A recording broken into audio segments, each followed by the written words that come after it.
What's up, dudes? It's Vickers Q&A again, and it just started raining. You might not be able to hear it, but I can hear it very loudly. I'm using the crisper filter to kind of block out ambient noises. If the internet goes dead, then you know what happened. It's that Thai electricity that's failing me while it's raining hard. So let's get the Vickers Q&A started with a couple updates. You guys might have seen the podcast that I had with Wesley Vissers and the workout that I had with Wesley Vissers. The podcast is posted right here on the YouTube channel. I released that last Sunday, as was the workout video released on Wesley Vissers' YouTube channel. It's also linked down below. Now, last Sunday, I recorded a podcast with Dr. Dave McConey of the Brain and Gains podcast. I think he'll release that tomorrow or the week after, but his YouTube channel is linked down below, so you can subscribe there in case you want to see it right as it drops. Talked about an hour about post-finasteride syndrome, fertility, and the usual natty or not, or the difference between natural and enhanced in between topics. So that was a good discussion, and I struggled a little bit this week. Let me give you guys a bit of an update, because I had some major gastrointestinal problems this week, and actually that started to manifest after the holiday to Dubai in Holland. You know, normally on Sunday I just eat whatever I want. It's usually like 1 or 2 meals with maybe a snack here and there in between, just whatever the fuck I want, because I do like to eat food here and there that's not bodybuilding approved, but the rest of the week obviously I eat healthy. And once a week is okay for my digestion, but every day eating 2 healthy meals, 3 healthy meals, and then 1 meal, seafood diets, not a good idea. So I've been having some bloating and some distension and some gas. And of course, I fasted for 4 days, so 4.5 days after I came back from Holland. So that's kind of cleared everything up. And then over the last couple of weeks, it's slowly been getting worse. And it got really worse. It got really bad after a couple of days on the Vortioxetine. So that's out. So I went through the step-by-step process of trying to resolve this gastrointestinal problem, because having a stomach at the end of the day that's sticking out the hair, full with gas and bloat and inflammation, and you're hugging the body pillow and you're basically choking yourself because you're so full and so bloated, not very pleasant. So basically, long story short, I removed the vegetables first, because that was giving me issues in the morning. I moved that to the end. I already discussed that in the cycle update video. Then a little bit later on, I had to remove the vegetables entirely because the bloating was so bad. Then a little bit later, I figured out that it could have, or I speculated that it could have been the Anavar, even though I take that sublingually. So I took the Anavar out because over time, I've been running 10 milligrams of Anavar for, 4 months now. So I figured, you know what, let's take the Anavar out. Maybe it's giving me some gastrointestinal problems. Didn't really solve it, but I noticed that after eating something soury, something sour, right? So like after pickles, for example, I would get extra pain, extra stomach pain. So I took the pickles out. Didn't really solve it, but the bloating was less following meals where I now removed the pickles. Then I removed the apple cider vinegar tablets with every meal. That improved a lot. Then I removed the pineapple, which is also a little bit sour. So now I'm basically without any kind of digestive aids, but that subsided the bloating quite well. And then a couple days later, I decided, you know what, it's still not completely going away. I'm already doing everything I can regarding elimination diets. I switched from the salad vegetables to basically kale and green beans, or the long beans they're like this long, you have to break it. Throw them in the air fryer, put some, olive oil on there, and then it tastes nice and crispy. So that's working. The diet is working. The drugs have been removed. The Vortioxetine is out. We'll get back to that a little bit later. I removed a couple other over-the-counter supplements, which I was trying. And then I think 2 days ago, it finally hit me what was going on. I had my last meal of the day, beef, a little bit of chicken, a little bit of eggs, and then some vegetables. And it sat in my stomach, and it felt like it was burning from the hotness of the food. And then it hit me. It must be my intestinal lining, right? I've not had an issue the last 4 months up until this point, because the longer you stay on cycle, the more you take steroids, the more this intestinal lining starts to take a beating, and you need to start supplementing with glutamine, which I haven't been doing. I didn't need to supplement glutamine for last year that I was off cycle, didn't have any gastrointestinal issues. But of course, the acidity goes up over time with, high protein and moderate fat, moderate carbohydrate diet.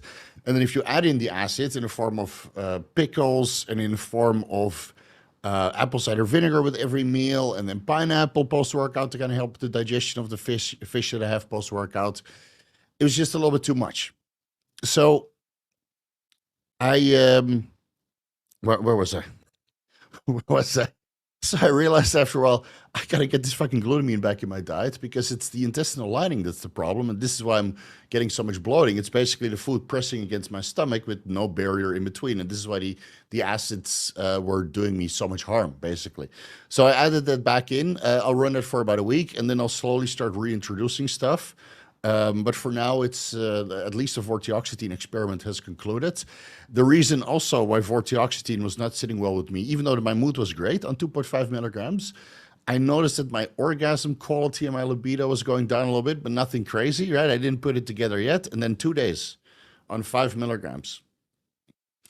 Dude, you come and you lose it. Halfway the first salvo. You're like, oh, yeah. Well, I'm not going to simulate it for you guys, but you know how you feel when you're about to come. Then you have that first shot, and then halfway through the first shot, nothing. Then 7 shots after that, fucking nothing, dude. 2 days of that, I threw it in the fucking trash. I've never had that or any kind of medication ever. Not with the fluvoxamine, not with recreational drugs. I've never had something like that happen in my life. So the Vortioxetine in the trash.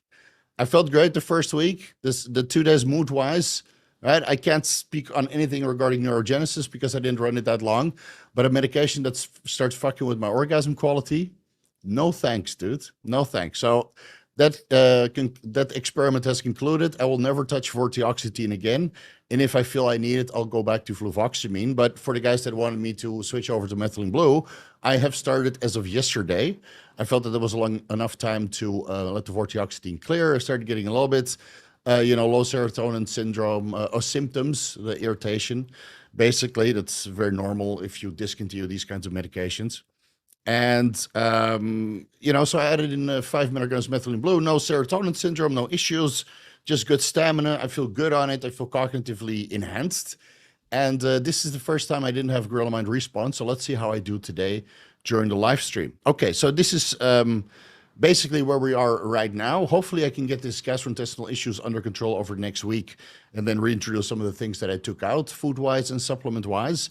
And then next week, it's basically time to start. Next week we're 6 weeks out for the Mr. Olympia, right? I think next week we're going to start the low-dose Tremboloni sandwich with injectable Winstrol and maybe add the Anavar back in, make sure that it's sublingual. But again, I keep my eye on it if the gastrointestinal issues are too severe. And then we'll take it from there. Yeah, we'll take it from there. I do like the methylene blue, though. It gives you a lot of energy, makes you breathe a lot. Yeah. Still get dry mouth, though, but it is what it is. All right. So much water here. Let's get started with the questions. I'm going to scroll all the way up. Innovative fitness products. If you didn't want to use Trembolone for maximum strength on a lift, would you recommend testosterone, Dianabol, maybe Masteron, Halotestin? Some people like Anavar, so I wonder what your thoughts are. Thank you. I would replace the Masteron for Nandrolone. Seems to be better for joint lubrication. And then maybe the Halotestin for Anadrol. So then you have a max water retention, which is good for lifts and good for strength, also good for blood pressure. So make sure you add in some Thomas-Sartan or another method to control your blood pressure. But if you want absolute strength, and you don't want to use Tren, you probably don't want to use for the anger management issues, then Halotestin is off the menu also. And then you're left with Test, Nandrolone, Dianabol, Superdrol, and Anadrol. So choose from those, right? You can use Anavar. I would rather run the Anavar most of the off-season and then switch to Anadrol Superdrol towards the end because that seems to give you more of an acute response.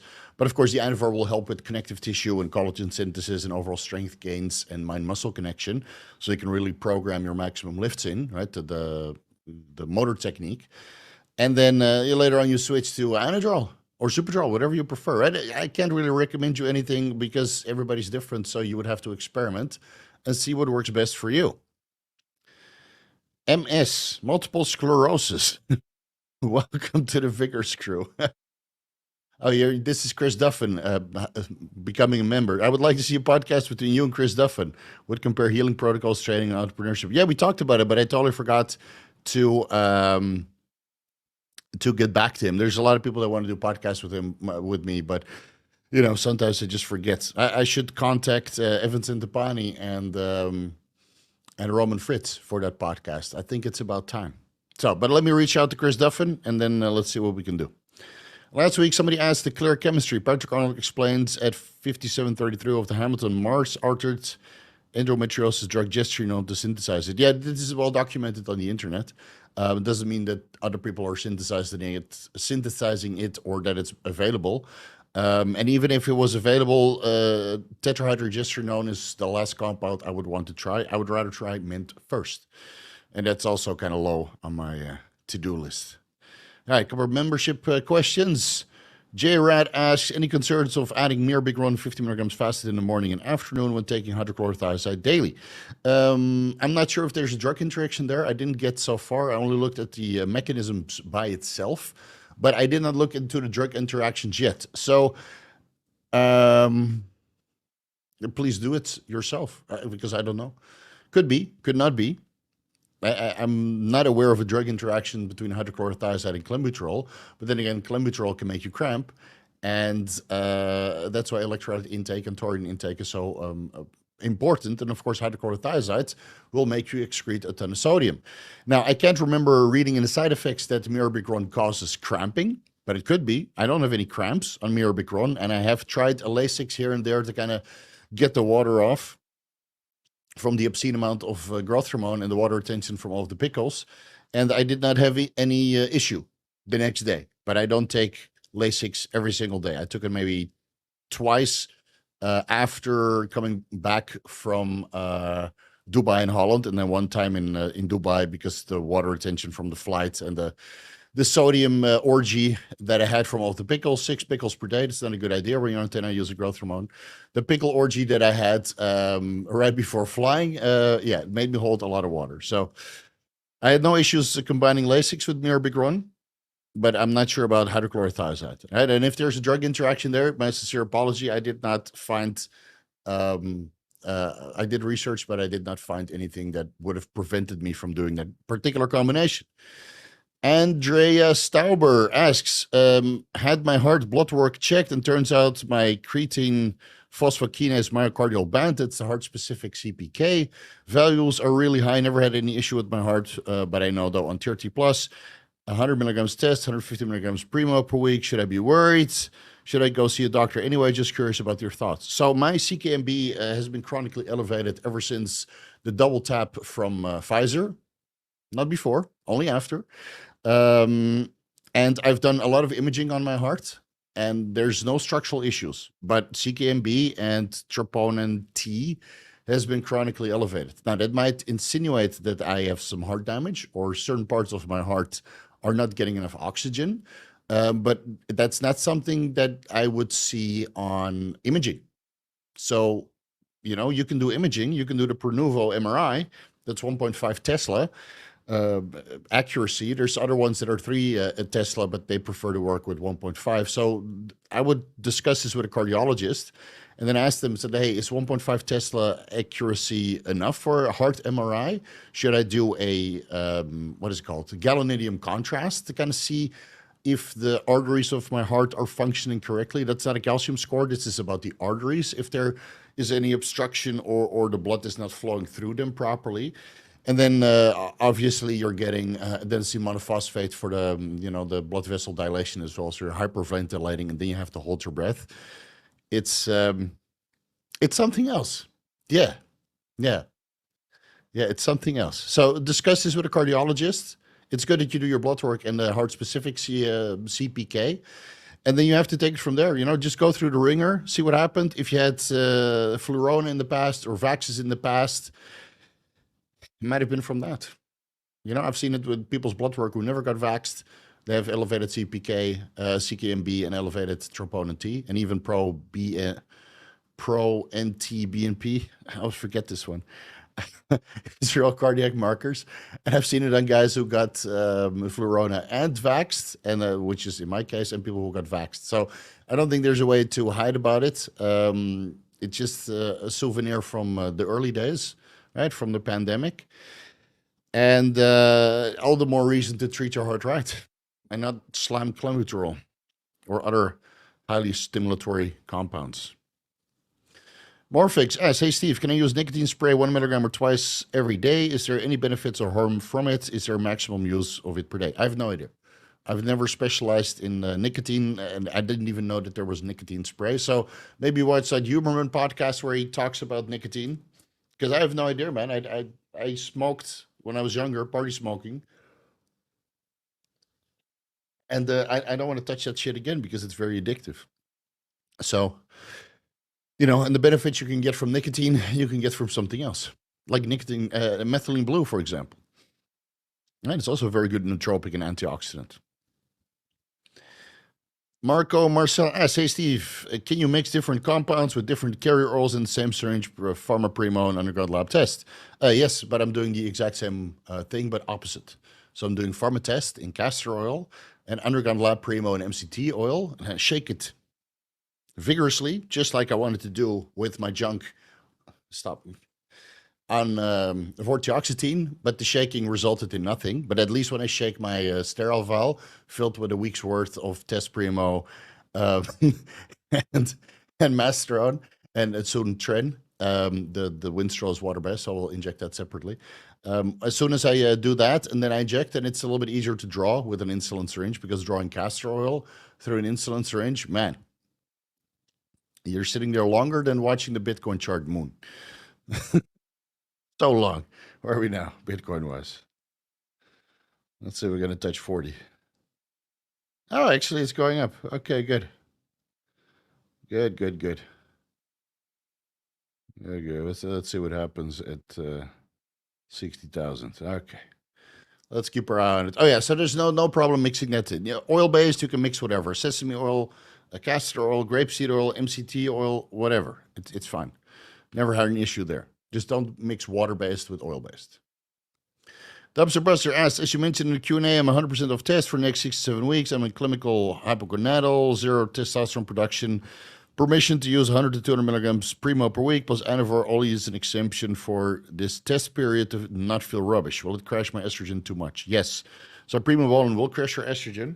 And if it's only for 6 to 7 weeks, I would not recommend a nandrolone only cycle, because I'm expecting that you're going back on testosterone, because this is a method for you, for your luteinizing hormone, follicle stimulating hormone, estradiol, and testosterone just to be bottomed out, but you don't want to go catabolic. So I would replace whatever TRT protocol you were on with Primo. I would not add in the Anavar, because then your lipids will be off too much. And then you might not get a prescription, right? They still want to see your lipids in range.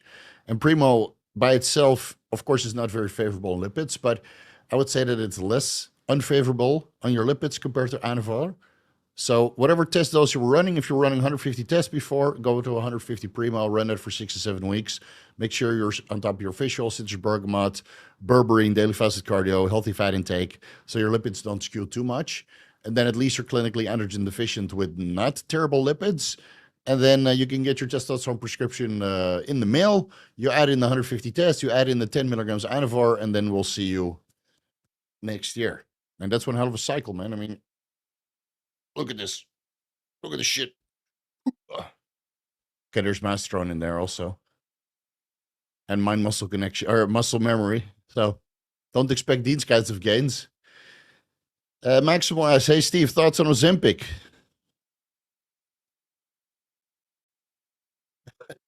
Am I not the one who kind of introduced this to the fitness industry with Derek? Was this not in the pipeline when we already started talking about this? I think Ozempic is great, but it's a bit outdated. There's a lot more scientific evidence that you can review compared to tirzepatide or retatrutide. So if you want to do research, then Ozempic, so semaglutide, liraglutide, or dulaglutide is more of a safer bet research-wise. And then, if you want to go with the new age stuff that also contains a glucagon-like peptide-1 receptor plus the gastric inhibitory polypeptide, or even glucagon, then you go with tirzepatide or retatrutide. And the dosing protocol is pretty much the same for most of these. You start with 0.25 milligrams 3 times per week, unless it's liraglutide, then you start with 0.3. Liraglutide, you start with 0.3 milligrams, and then you increase to 0.6, 0.9, 1.2, 1.5 daily if needed. But with the other ones, because their active life is, let's say, 5 to 7 days, or maybe even longer, I think tirzepatide or retatrutide is more like 7 days, 10 days.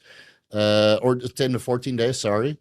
So you would start with 0.25 milligrams, give that a try for 2 weeks, then increase to 0.5 milligrams, give that a try for 2 weeks, and then build up as needed until you get sufficient appetite suppression. And that's 0.25 milligrams Monday, Wednesday, Friday subcutaneously. And that seems to work well for most people, man. No side effects, just good appetite suppression. And at one point, the appetite suppression kind of goes down because you either get used to it or you've just been dieting for a very long time. And then you need to up the dose, like with most things. All right. Luke asks, let's say I take Humalog SubQ pre-workout with my cream of rice. What injection timing is more optimal? 10 minutes before the meal, immediately after, 10 minutes after.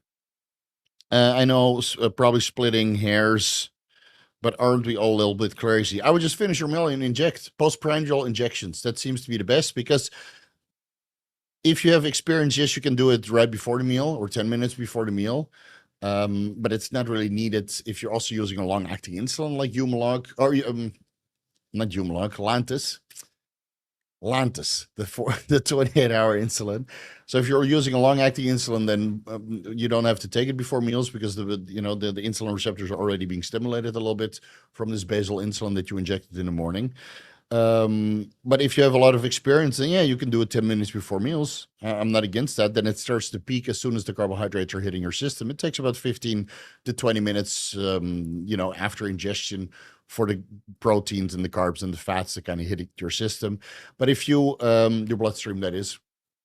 But if you don't have any experience, just eat your meal, inject, and by the time it peaks, it's certainly digesting already. So that's what I recommend in the insulin ebook. You eat first, then you inject SubQ right after, and then you let the magic happen.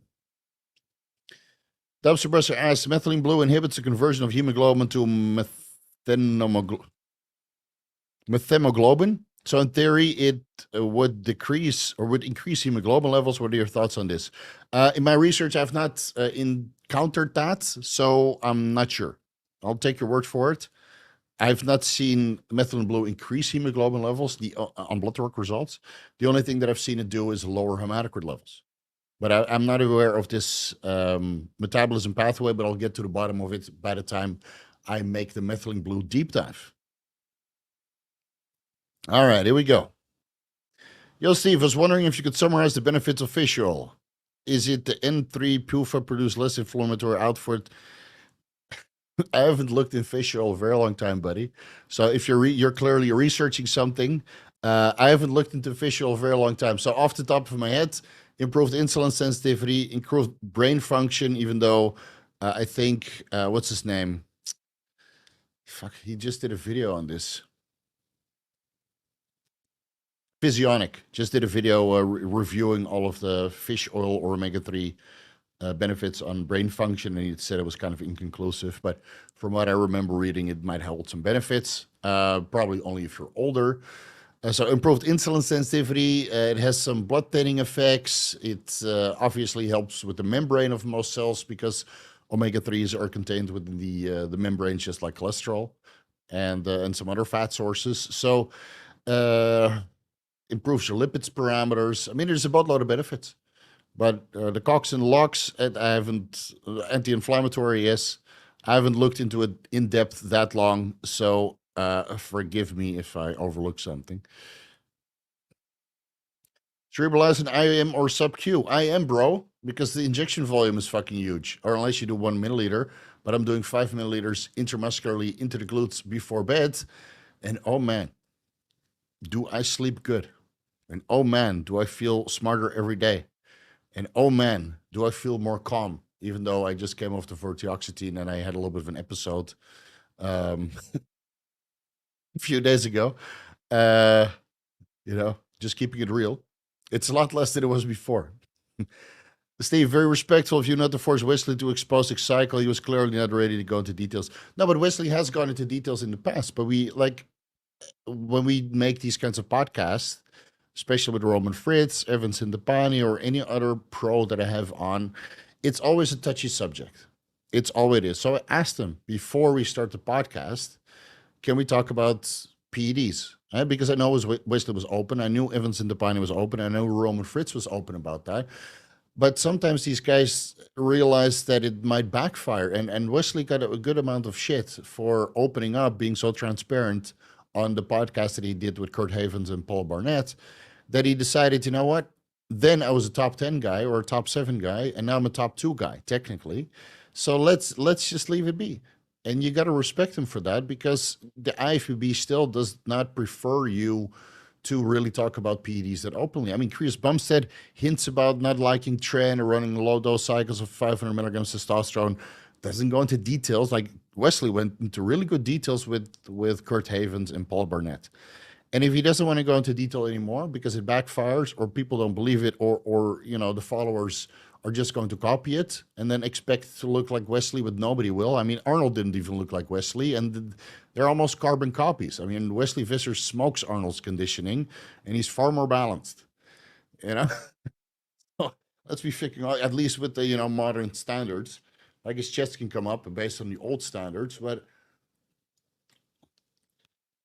Arnold could have the separation that Wesley has in his whole body, in his shoulders, in his delts, in his arms, in his quads. Arnold could only dream about. Let's be honest. So, right, if Wesley talked about it in the past, but kind of wants to go away from that now that he's becoming more popular, you got to respect him for it, because talking to us about drugs doesn't pay the bills. And he's a father and a businessman and a husband first. So he's got to think about paying the bills. And winning the Mr. Olympia, or at least Classic Physique, will pay the bills and provide for his family. So if people say, he didn't want to talk about drugs, he went about the bicycle. Shut the fuck up. You have no idea what it is to be in this position, and you never will. You never will. Don't worry. You never will understand what it is to be in a position like that, where you have to be selective on what you say, because you're a public person and everybody thinks you're public property. And, unfortunately, that means you're going to have to keep some secrets, or maybe, snake around answering the questions. It is what it is, right? I mean, Wesley's an open guy. Let's say he wins 5 Classic Physique titles, and then he throws in the towel. Then he's like, what, he's around 30 now, right? So maybe he's 35 by the time he throws in the towel. And then if anybody would be a tell-all story, he would be the one. More than any other person, right? He would fucking open up, I'm sure, about it. And he would actually understand what he's saying, unlike all of these other pros, where they're opening up. And if you hear Jay Cutler or Phil Heath talk about drugs, I mean, you shake your head. Right? Not that they needed to know, because they get great coaches and they put in the work, but right? Most of these pros have no real understanding of pharmacology, or Wesley knows. I mean, watch the podcast with Kurt Havens and Paul Barnett. Wesley fucking knows, dude. Sorry, going through this with the GI stuff, carrot salad and Cipro, Ciproheptadine. Yeah, I don't want to throw more medications at it. So I did a bit of an elimination diet, removing all of the acidic products, removing all of the supplements and performance-enhancing drugs which could possibly upset my stomach. And then I'll add in the glutamine, and then hopefully after a week or two on 20 grams of glutamine per day, 10 grams in the morning, 10 grams in the evening, just like I mentioned in the video. I had to watch my own video just to remind myself, like, oh, what the fuck? What kind of protocol do I need to do when I fuck myself up with oral steroids? Let me see if I can link it. So dumb, no? So much knowledge, and then I have to watch my own video about intestinal health. And the intro is like, I don't think I ever had problems since then. Hell, yes, I had. I had last week, dude. Shut the fuck up, Steve. You know nothing, Steve Snow. I've been watching Game of Thrones all week. We're already at season 4. Yeah, almost at season 5. All right. Chicken and Rice. Good afternoon, Steve. What do you think about Iranian testosterone amps? They seem to be underfilled. Only 0.8 milliliters in my amps. Yeah, Iranian has a lot of fakes. I think Iran is the biggest counterfeit market in the planet. And India and Iran. It's counterfeits galore. So, maybe switch sources and then go to the Iranian that has 1 milliliter per amp.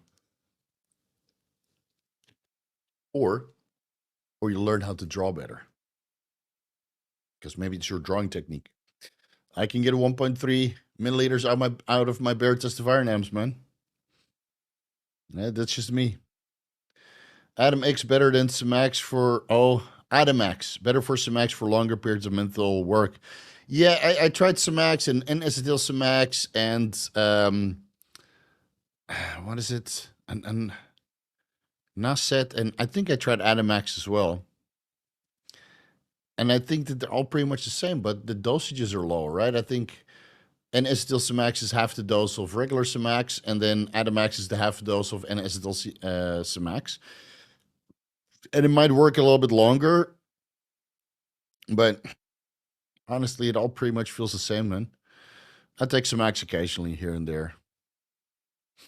Methylene blue, that's good shit. Hey, Steve, any good videos you know of for somebody wanting to learn posing? Ooh, I have not looked into a very long time because I haven't done a contest prep in a very, very, very long time. So since pre-pandemic. So I wouldn't know, man. Terrence Ruffin. Doesn't he have some sort of posing seminar on a website or somewhere? I can't remember. But if you want to learn posing from anybody, it's either Terrence Ruffin or the guy that trains at Montrenary Brothers in the US.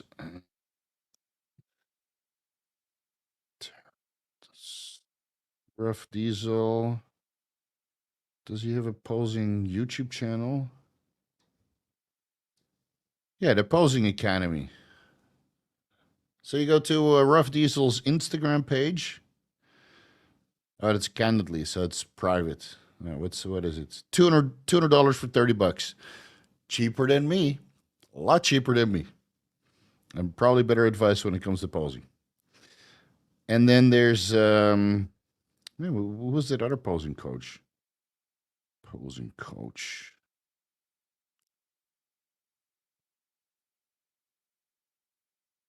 Yes, you guys, that's a little bit of an older guy.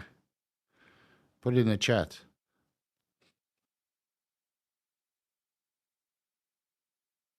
We'll get to it a little bit later. I'm so far behind again. So a Rough Diesel and the other guy that trains out of Montrenary Brothers around New York. Yeah, those are the guys. And otherwise, I'm sure there's something on YouTube, man. Just type in posing advice. Can I mix Cortexin with bacteriostatic water? I think so.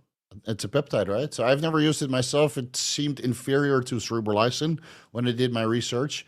So just, I usually go to best that's available. All right. Looks like my question disappeared. Getting my wisdom teeth pulled. Planning on taking BBC 157 and TB 500. Anything else you would suggest? Anything to heal the jawbone faster? Growth hormone, Anavar for wound healing. GHK copper you cannot use, but you can use maybe regular GHK, inject that. It goes a little more systemic. It doesn't cause any post-injection pain because the copper ions are not there. So that's what I would look into. And then the protocol would be pretty much the same. If you can inject right into your cheek, that would be best. As close to the site of injury as possible, so whatever you inject will diffuse and start acting locally before it goes systemic. You can get like a juicy jaw within, a bit of a side enhancement here. Good luck, man. I've had all 4 wisdom teeth pulled. Ryan, what's up, bro? Stop paying for this shit. Stop it, man. This is like the 10th super chat you sent me. Stop it. We're on good terms. I'll see your name. Yo, brother, I just started mid-level testosterone antidote cycle. 560. Ho. Welcome. That's not TRT anymore, man. That's a proper cycle. Firing for 1.5 weeks, then test flow, etiocholanolone or carrier response, down to 420, and it resolves. Stay here or work my way back up to 560. Goes purely anabolism. So the etiocholanolone, I think that's a bit bullshit because when you look into all of the studies where etiocholanolone is investigated, they use propylene glycol, and that's pyrogenic by itself. So it's not the metabolite, but it's the carrier oil that they used back in the day. And you see that with injections of subcutaneous space or intramuscular space, that the steroid fever, quote unquote, steroid fever was very severe. But when they did it intramuscular or intravenously, there was no adverse response because it disperses right away. And then there's no systemic anti-inflammatory or prostaglandin response. So Etiocholanolone, I think it's a bit overrated. The reason why people might, or at least in the studies, that it gives you steroid fever is from the propylene glycol that they used back in the day. And it has been studied since the 80s, I think. Now, you might still get an autoimmune response from bringing your steroid dosages up this fast. So if you went from 300 to 560 and it's too much, and you went down to 420, yes, please.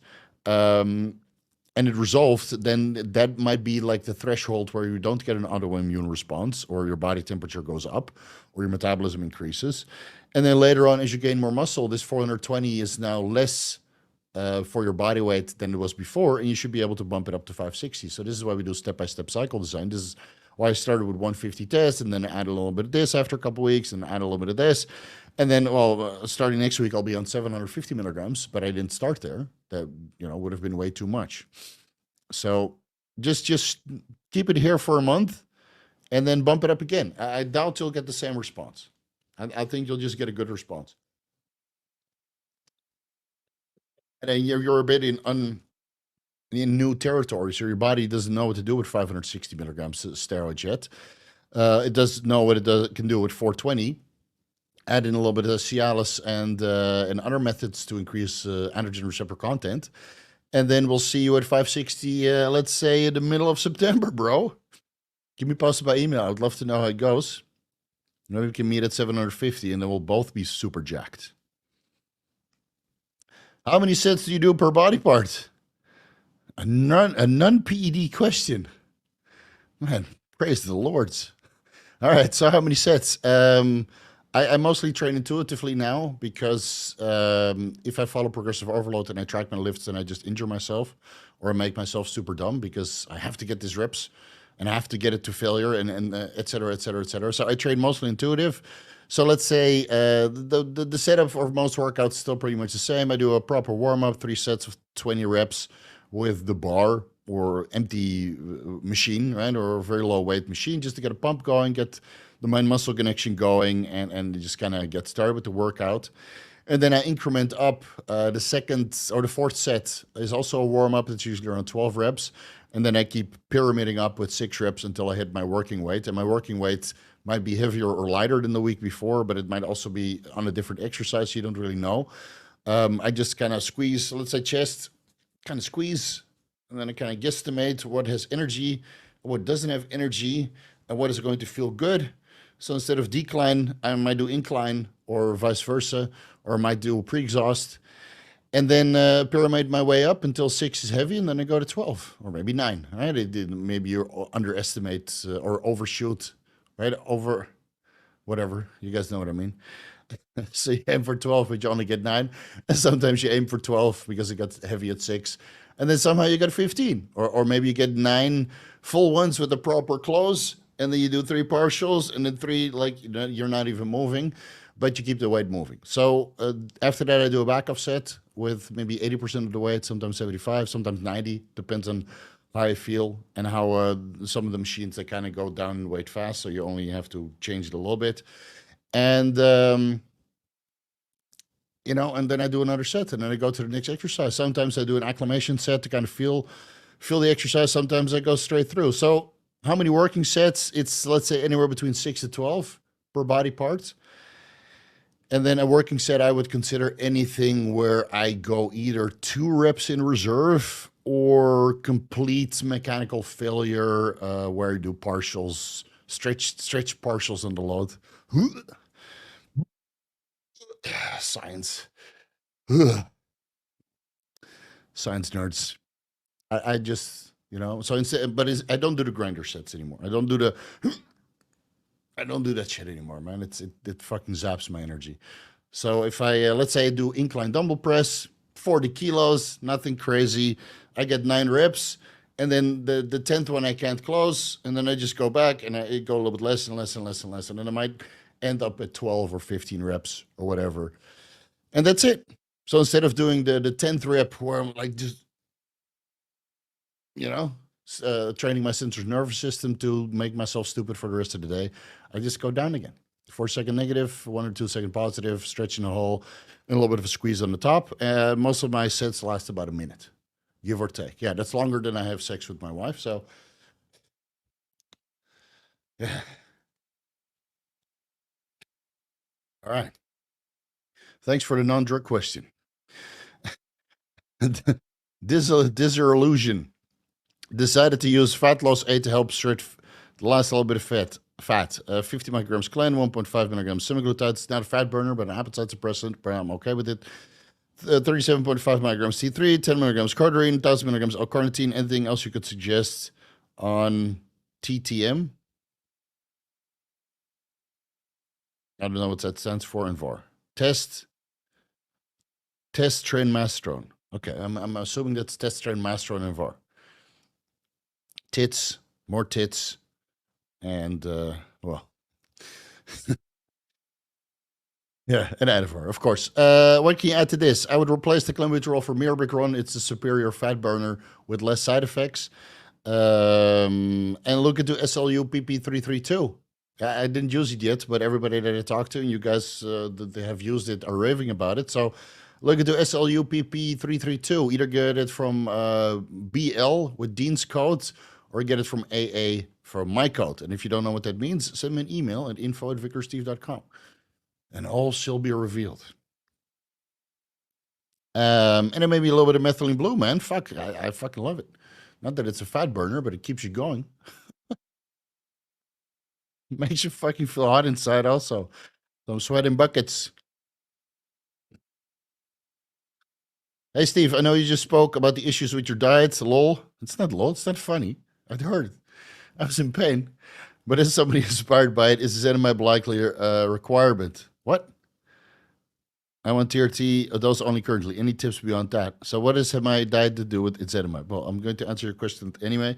If your lipids are fucked and you can't control your lipids with fish oil, citrus bergamot, berberine, daily fasted cardio, or some of the niche things like niacin and the garlic extract and whatever, then yeah, the Ezetimibe will help, or removing all of the dietary cholesterol. So Ezetimibe, I think, is the most benign medication. Yes, it might inhibit omega-3 absorption, and yes, it might cause you joint pain, but it seems to be very well tolerated for the large majority of the people that use it. Disillusion, thanks for the suggestion about the blanket towel sheet last week. Work the treat along with the linen freshener. Awesome. Trend sweats no more. Another soul saved. Kyle Shannon, 300 micrograms ipamorelin and 300 micrograms CJC with or without DAC. We don't know. I guess we'll never will. 2 times daily or 2 IU generics.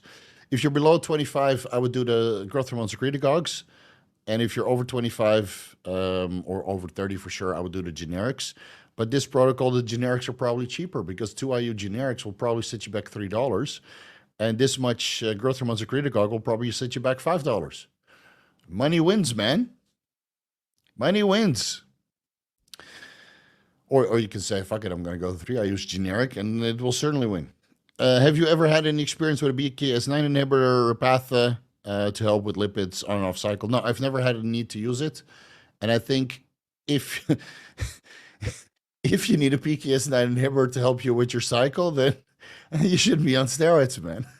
PCSK9 inhibitors, I think, are only beneficial for people who are metabolically fucked. And they did that to themselves, right? By eating garbage food for a lifetime. So unlike, like, you take myself as an example, right? My family have no idea about dieting. They're all skinny fat. They're all either drinking or smoking or both or worse. So I had to move to Thailand to get away from that shit. And now, you know, in 60s, 70s, 80s, the accumulation of a lifetime of abuse is starting to add up. And then you see the blood work. And dude, Mr. Olympia blood work levels looks 10 times better than some of my family members.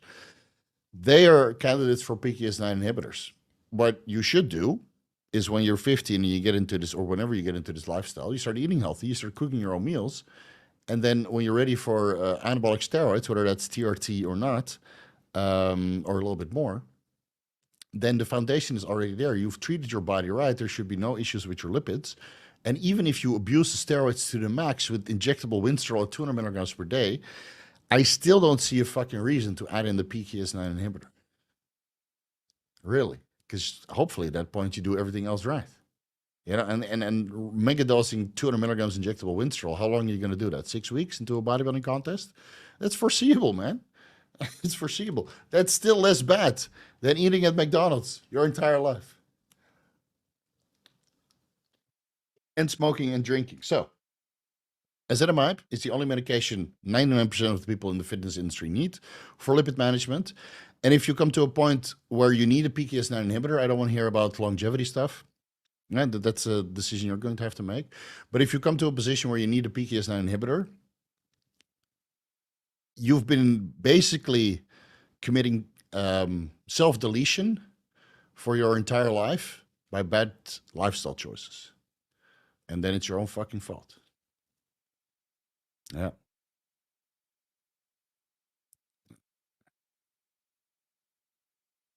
Let's see. James B. Tested for good for a first cycle. What do I need an AI? Yes. Come on. We have videos on this. Hey, Steve. A relative has a lower back degenerative disc due to an accident. Added DECA in their cycle. Stopped them needing pain relief, but I'm worried it might be more of a Band-Aid. Anything they could try?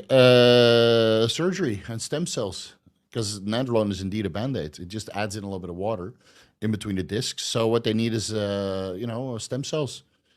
Dr. Adil Khan, Bioaccelerator, wherever you can get the stem cells from, that they're knowledgeable about these kinds of injuries, and keep using the DECA to have some pain relief, and you can stop with the medications, the Arcoxia or whatever they were running, and then fix a structural issue with a proper treatment, which are expensive. Omen. Hey, Steve. I've been doing 350 milligrams testosterone cypionate per week as a first cycle, now on 16th week, and thinking on competition. Should I go back a while to a tier T dose, or should I just add? Do blood work, you'll see that it's probably fine, and then continue into your prep. Because if it's only been 16 weeks on cycle, how much muscle density did you really create? Let's be freaking honest, you know? And let's say you go into a competition. You think you have the size, and then you go against something like this. 15 years of steroid use, right? I mean, look at this density. Right? Now you stand next to something like this. You're going to regret coming down to TRT for a couple of weeks. So I would just keep it at 350 test, do your blood work, see where you're at, make the adjustments that you need to make, which you can find plenty on this YouTube channel. And then hire a coach, because you don't know what you're doing. Not that your cycle is bad, but you don't know what you're doing going into a competition.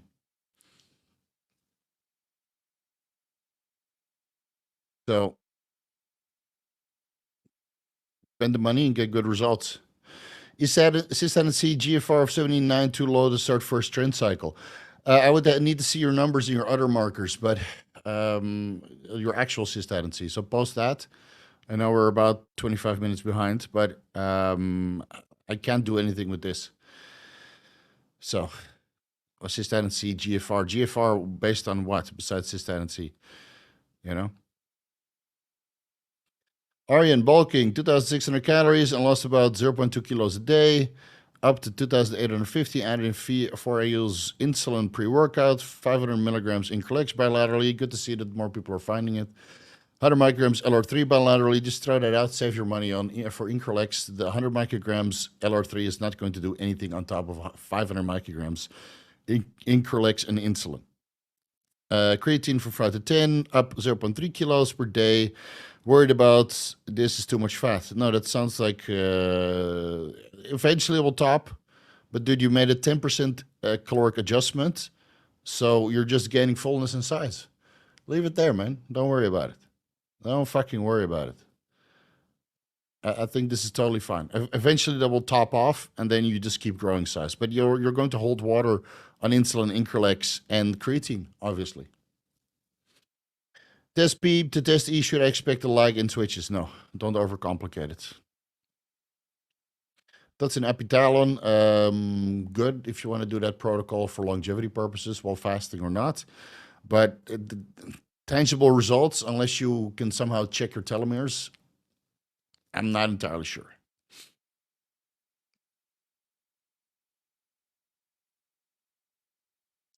Once I'm getting Dietrich Smith. I have no idea who that is. Guys, if anybody wants me to get on the podcast, just ask them, reach out. Right? If you have a good social media following and I like what you do, I don't mind talking with anybody, but don't send your goons here to ask for go and get in this podcast, get on that podcast. Be a man and contact me yourself. I contact all my own guests. You know, get this guy on the podcast. Just contact me directly, dude. I don't know who Dietrich Smith is. Let me Google him.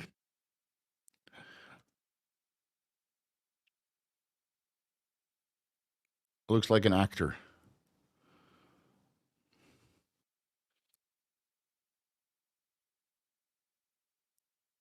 Does cabaret. I don't think there's much overlap between me and this guy. It doesn't look like she works out. We're both bald. So, but maybe there's 1,000 Dietrich Schmidts. Anyway, if you want to do a podcast with me, contact me, and I'll let you know. Ilya, is it true that it's more difficult to regain fertility after using 19 hours and then sticking to only testosterone DHT derivatives at comparable dosages? What? It seems to be that 19 or testosterone derivatives are just more suppressive on spermatogenesis through the progesterone receptor compared to testosterone DHTs. So once the 19 hours metabolized, then spermatogenesis can really initiate. So if it takes, let's say, 6 months for the nandrolone to metabolize completely, and then you have 3 more months for spermatogenesis to really start. So you might be a year ahead for fertility parameters to really come good. But there's not so much scientific evidence on it. So basically, what you do is you come off everything besides testosterone, you start your HCG and FSH protocol, you let that run for a while, and when you feel that semen parameters, as in the amount of semen per ejaculate, is starting to come up and kind of tops off, but the morphology and the motility is still not good, then you take the testosterone out and you up the antioxidants, and then 3 to 6 months later, you should be good to go. And the HCG will hold you over, man. So, yeah, but it can't go without testosterone. Well, then no kids for you. Snapdragon. Isn't it a, what is it? A CPU for gaming phones? Iron Grid, 15 months. Holy moly. I think somebody's already a member for 2 years. My series recommendation, if y'all want one, Mr. In Between's a good series. Can heartily recommend. Short but sweet, honestly, pretty addictive. Mr. In Betweens. Short episodes. Mr. In Betweens. In Between. Australian comedy drama. No, the main actor is ugly as balls. Scott Ryan. Who knows? Maybe it's a good series. All right, Mr. In Betweens. We'll add it to the to-do list after Game of Thrones. Fuck, that shit is good. Posting. Posting what?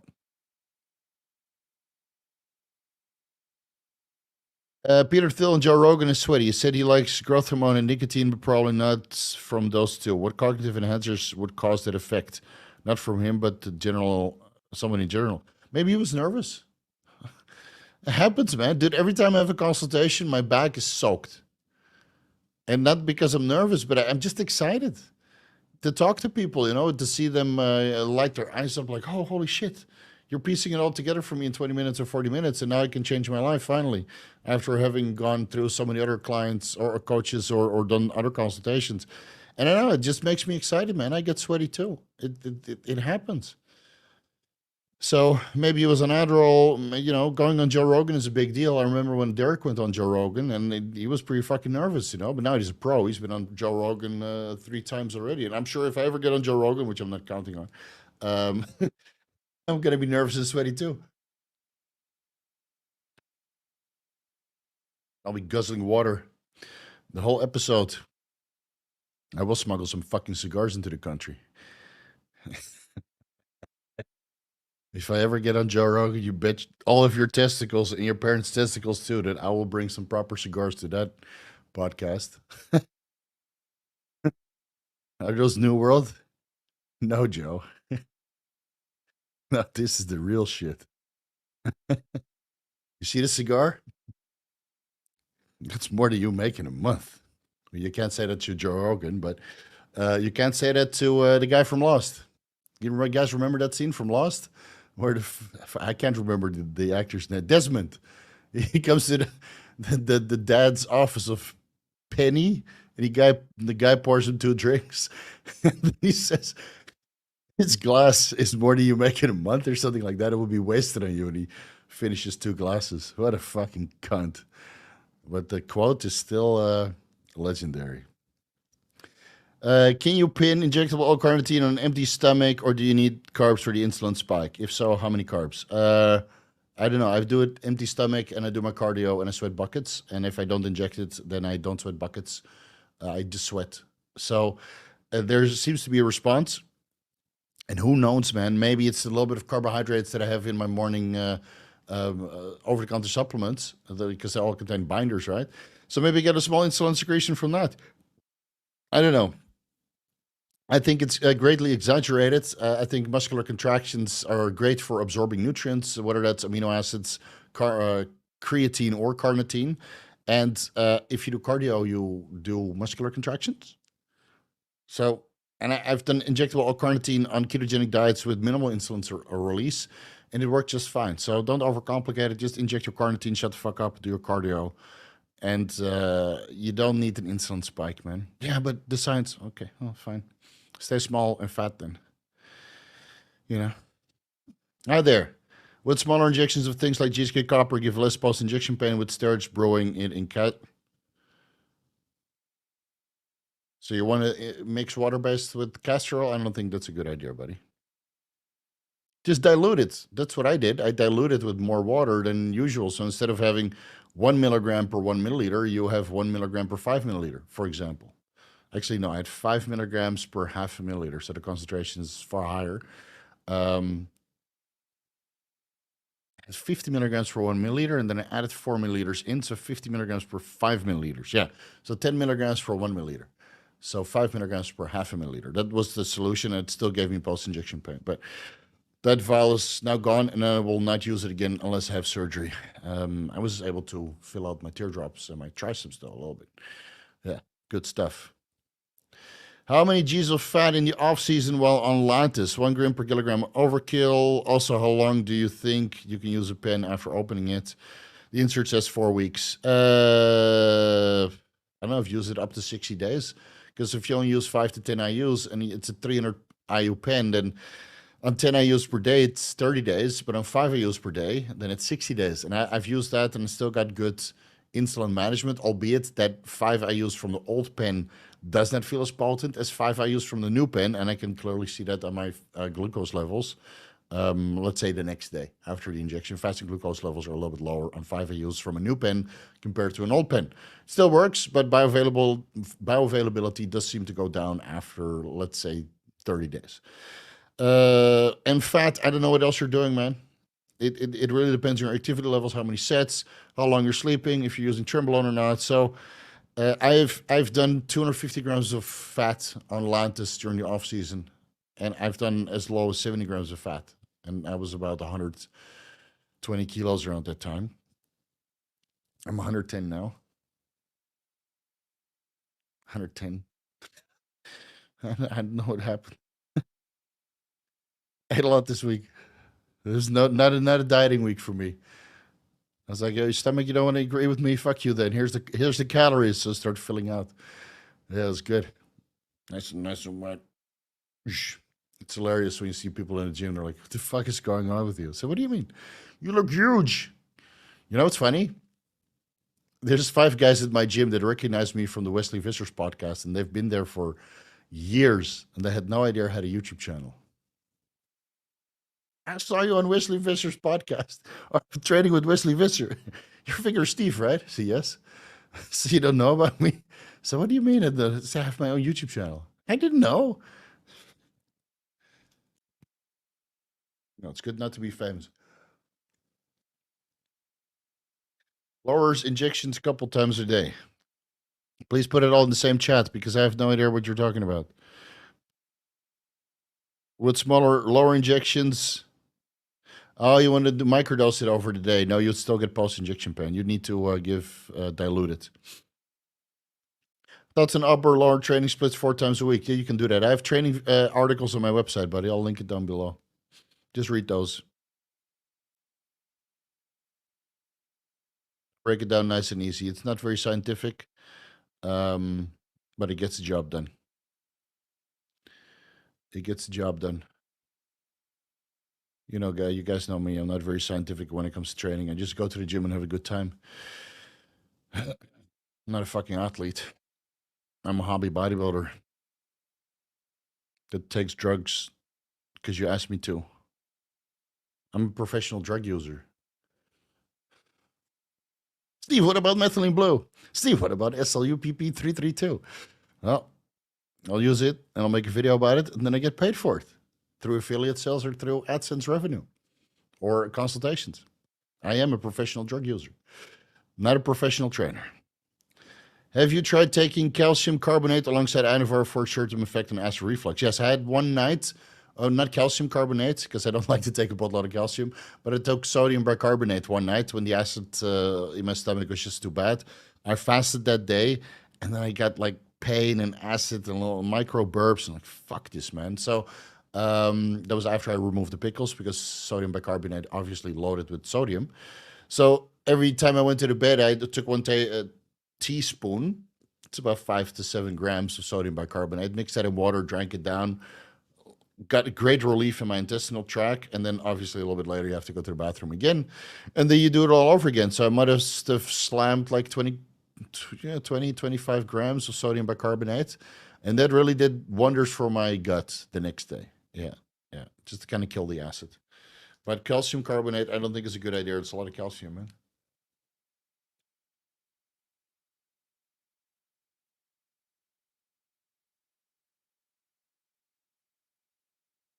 Don't underestimate the power of 1 minute. You can do a lot in that time frame. That's true. That's true. No more. I yield. I yield.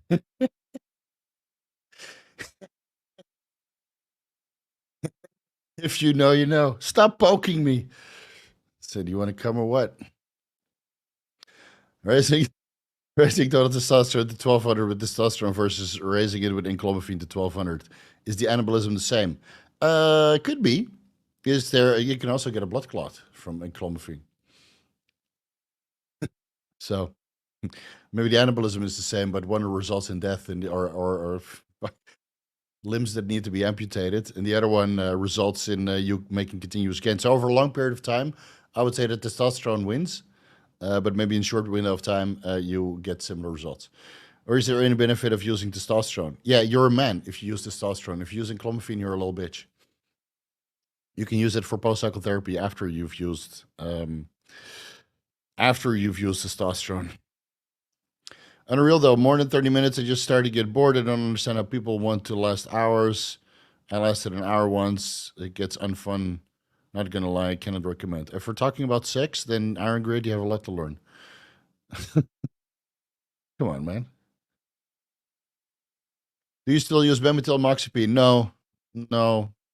I experimented with it. I got the benefits out of it. Bemetyl, I ran. Was it Bemetyl or Hypoxin? Did that like about 1,000 minutes? No, it was Hypoxin. In fact, man, it kept me awake for like 5 days straight. I know Bemetyl and moxapine.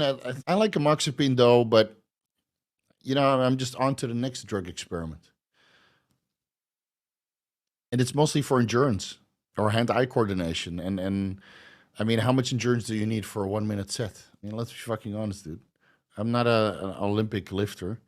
Welcome to the Vigorous crew, bro. When are we watching Band of Brothers again? It's a good one. I'm not sure if I can watch it with my wife, though. It's maybe a little bit too depressing.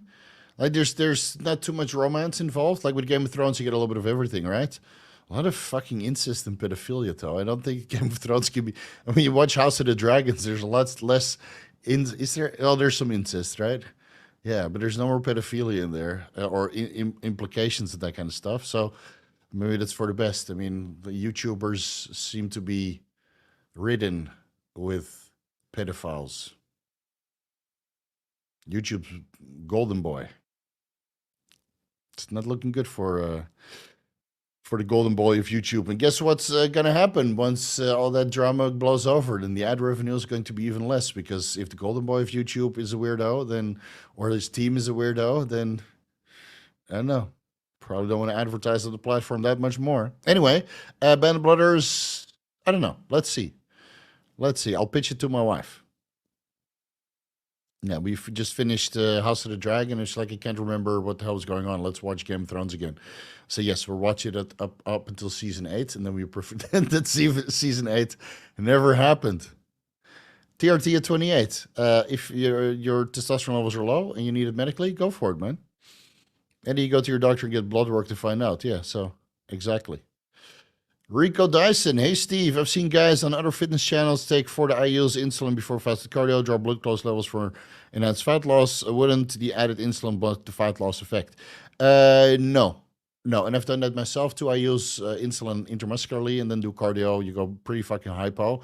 And then after the hypo moment is over because you release glucagon, this is the whole idea behind it. You go hypo to release glucagon, and the glucagon will dump the more glucose from the liver and adipose tissue, the fat tissue, with the glycerol backbone. And that's a very powerful signal, man.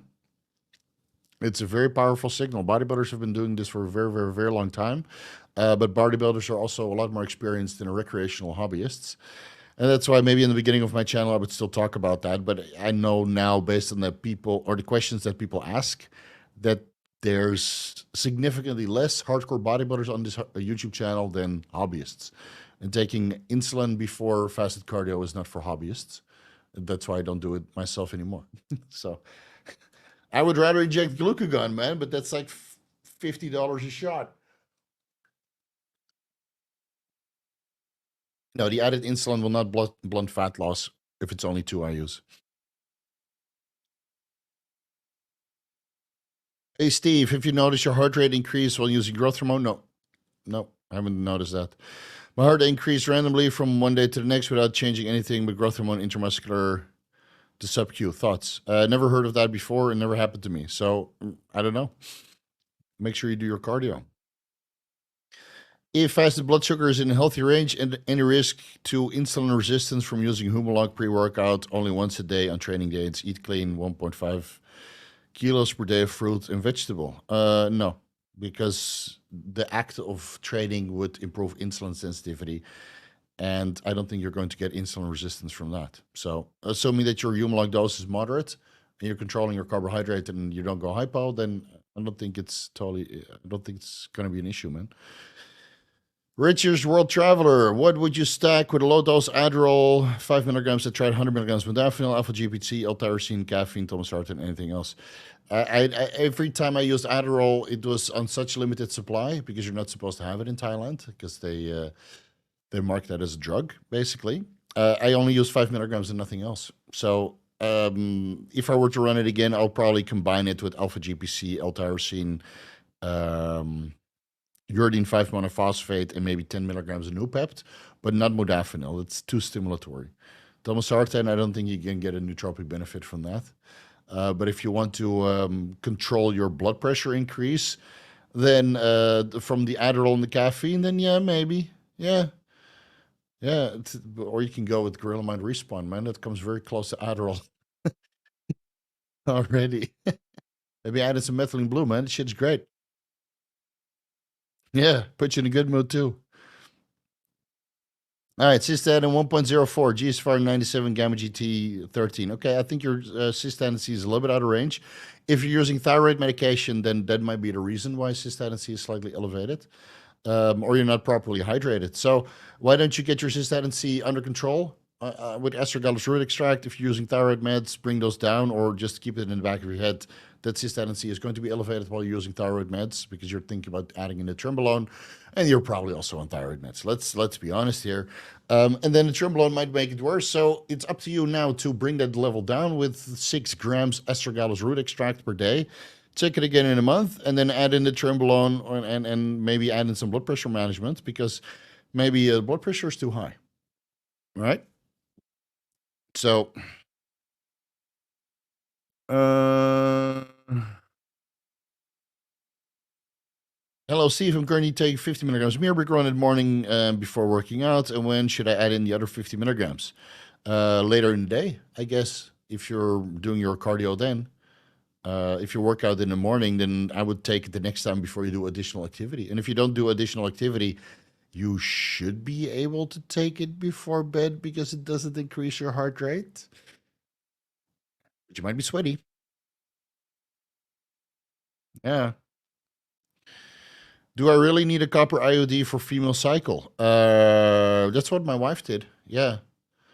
But of course, you're going to have to decide that for yourself. If you don't have a partner, you don't need a copper IUD because there's no intercourse, right?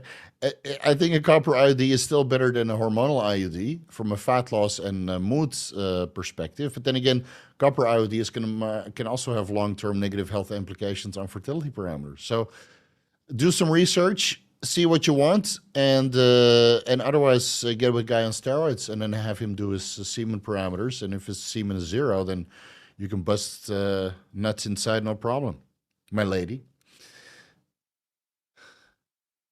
Please don't skim me alive if you don't like it, Vigor Steve. I just started watching it. I'm telling you, it's a very short series. You can bang out like, okay, I done.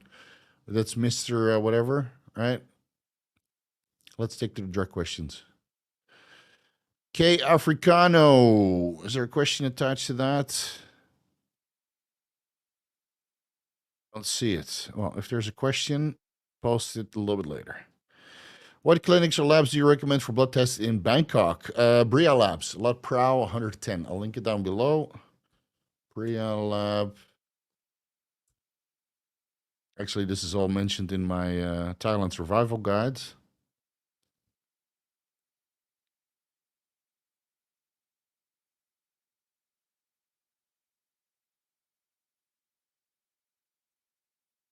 Bria Lab. Let's see. Thailand.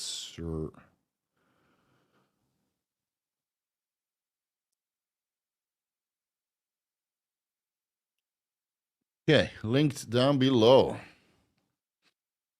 Ever try Vortioxetine? Welcome to the club. I just discontinued it because it was killing my orgasms. So, no, I will not try it again. Fuck that drug. Any experience with testosterone suspension? Yes, I have many experience with testosterone suspension. Considering 50 milligrams testosterone, 25 milligrams injectable anadrol 3 times weekly for a few months.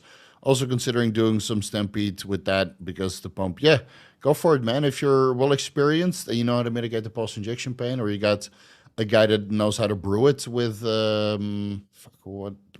the Winstrol that I'm using right now or going to use has something in there that is non-inflammatory but helps with the post-injection pain. I have to look it up. Please remind me in the comment section, and then I'll check. But yeah, I think it's the best shit ever. Right? Again, if you're advanced, then you can really put that 50 milligrams of test and 25 milligrams of anadrol to work, because it's not for the faint of heart. And why inject all this shit and risk post-injection pain if you're not training like a beast?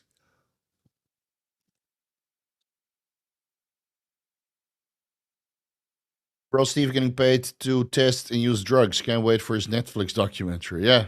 No, that's the reality of it, man. That's the reality of it. Igor, regarding steroids, I wanted to know if castor oil would make Winstrol leave the injection depot slow enough to not have post-injection pain since there's no ester. Yeah, that would technically work, but I'm not sure if castor oil would be able to hold Winstrol suspension or stanozolol suspension. So if you can get double micronized stanozolol suspension and put that in castor oil with a good amount of benzobenzoate, you probably got the best product ever. But then again, the Winstrol suspension I'm going to use that I already tried It's water-based, goes through an insulin syringe, and doesn't give me any post-injection pain. So I'm very excited to give that a run.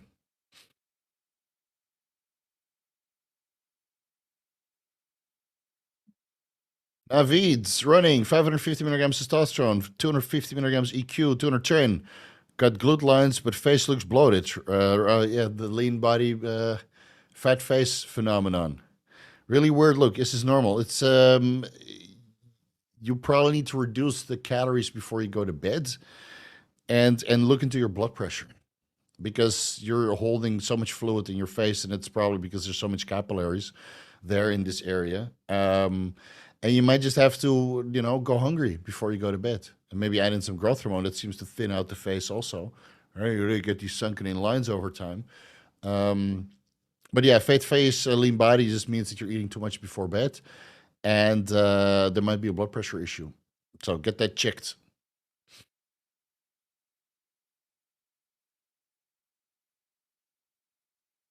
Here's the question: didn't you just join the members, or you asked it? I don't know. You asked the $2 question. All right, $10 it is. Hi, I'm on TRT, taking 1 cc a week. My blood work came back, and those numbers are out of whack. Is there anything I can do? RBC is a little bit high. Hemoglobin is a little bit high. Hematocrit is high. What are these numbers bad? And next time, go and hydrate it, and they'll be in range because they're slightly elevated. They're slightly elevated. You probably your doctor told you go and fast it, and you thought that meant dehydrated also. So next time, drink 1.5 to 2 liters of water, and all of these markers will be back in range. And if that's not the case, get a sleep study done because TRT should not elevate your hematocrit, hemoglobin, and red blood cell count dramatically unless you have sleep apnea. So maybe you're fat. I don't know. I can't look at you through the computer screen. Maybe you're a fat piece of shit, and that's why you have sleep apnea. Get your body weight levels under control, and then the sleep apnea will go away. And if you're not fat piece of shit, then you probably have obstructive sleep apnea from a structural issue, and getting at least your neck maybe a little bit more streamlined by getting your body weight levels down will resolve the sleep apnea. And otherwise, you need a CPAP machine. Drink water, do your blood work again, and then see if you need a sleep study. And then otherwise, you can always donate or look into Tomasartan or Nalopril or Methylene Blue or IP6. So there's a boatload of methods to control your hematocrit levels, but it's like I'm talking about this every week. Game of Thrones fucked up Battle of Winterfell. I don't think it was possible to make it good, though. It would require too much money. Yeah, yeah, but and even then, it was the most expensive show ever. I think they did a good job for that time. You know, but House of the Dragon is more fun because you got dragon battles. Vagar is a fucking badass, or a badass lady because she's a female dragon. Since the scale of whole battle, yeah, but most of these battles are just CGI'd in. You know, give them a break. Testosterone 500, DECA 500, EQ 300, up and test only if needed for bulk. How about we increase the calories? You guys want to tell them, or should I tell them? How about we increase the calories first? Or how about we add in a little bit of growth hormone? Right? You don't always have to increase the testosterone, man.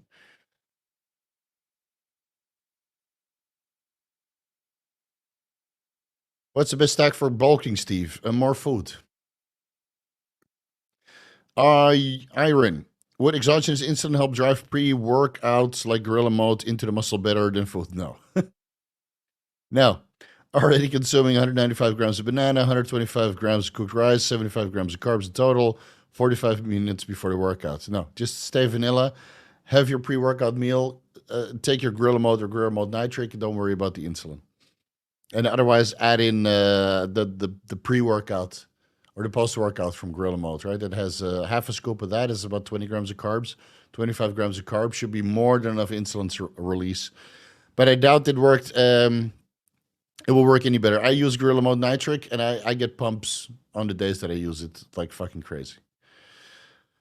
Copper IUD is the best way to go. Yeah, that's what we came to the conclusion when my wife had it installed. She had it for 7 years, and then we took it out, and at least on the hysteroscopy, her vagina looked good.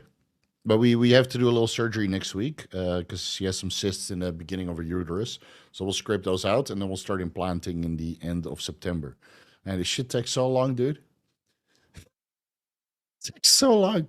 Oh yeah, you want to do it? No, no, no. It's you got to do surgery and then wait 6 weeks, and oh my god.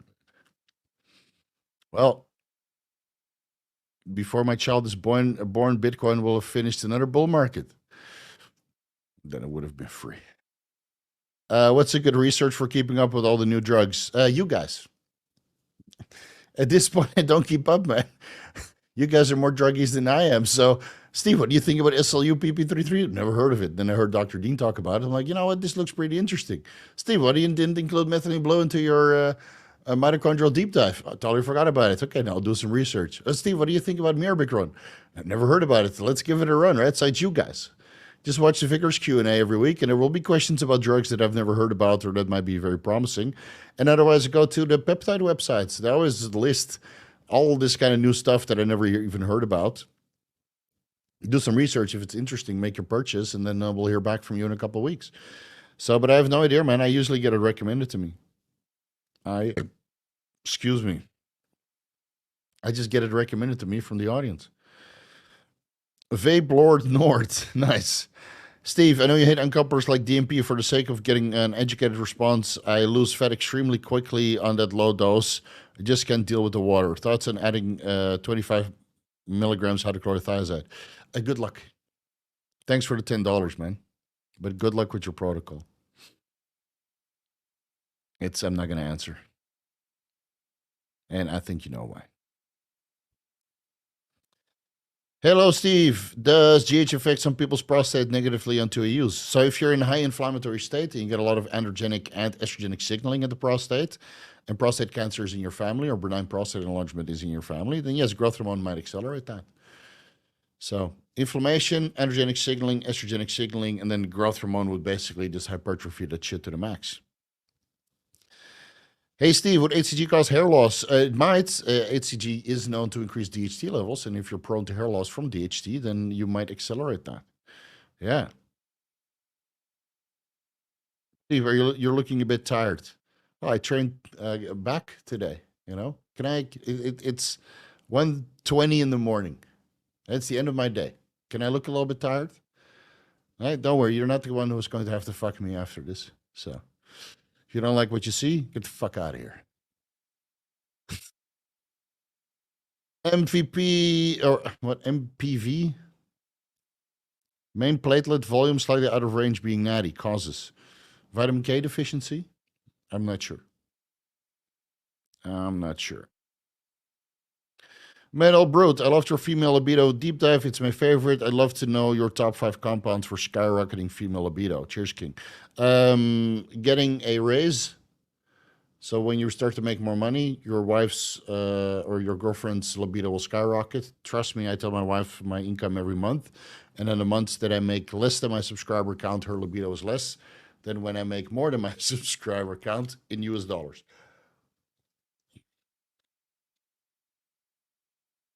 Not that she's a gold digger, but it just means more financial freedom in the future.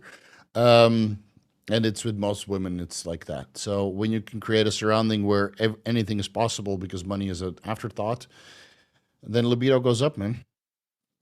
It's that simple. DHEA is good for female libido. Making sure that she's super relaxed, right? A low stress environment, everything taken care of. That's good for libido. And making her feel sexy by, taking care of her and taking her around the world and paying for shit and telling her that she looks beautiful. It's not about the compounds, man. It's all here. Women don't need drugs for libido. You just need to take good care of them. And that's why marriages last. I need to put my girl on Anavar. Okay, Anavar will work. She's not going to love you anymore. If you know, you know.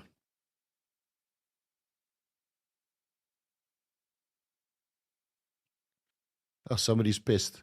Never asking a question again. Wasting my money here. Of course I know that. What I wanted to know, if there's a good off-season stack and if it's fine that it's only just meant to be testosterone. Okay, so what did he ask?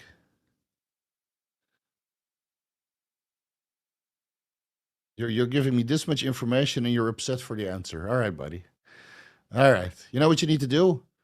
Get the fuck out of here. Let me send you on your way. Bye. Needy son of a bitch. Fuck off, dude. How do you take 10 milliliters of Cerebrolysin SubQ? I don't think you can take that much SubQ. I think subcutaneous space can hold like 1 milliliter in total. So you would have to do it intramuscularly or intravenously. But 10 milliliter Cerebrolysin SubQ, unless you want to split it out over 10 shots, should be able to do it. You get like a 10 cc syringe and one of those small, maybe 13 milliliter or not 13 millimeter needles that you can clip on, and then you just go down, go down, go down, go down, go down, and then split it up. But I would do it intramuscularly, man. I would do it intramuscularly. Reed, a post-injection pain question. Didn't one of your podcast guests say that adding a sulfur donor like taurine reduces post-injection pain from glutathione? So maybe the same would be working for... I can't remember that. If anybody would know, it would be Dean, but I can't remember him talking about that. Never seen a testosterone suspension with taurine mixed in. Could be. I don't know, man. I'm not really familiar with home brewing or formulations. I take what I can get, and if it's good quality and it doesn't give me post-injection pain, I'm getting more.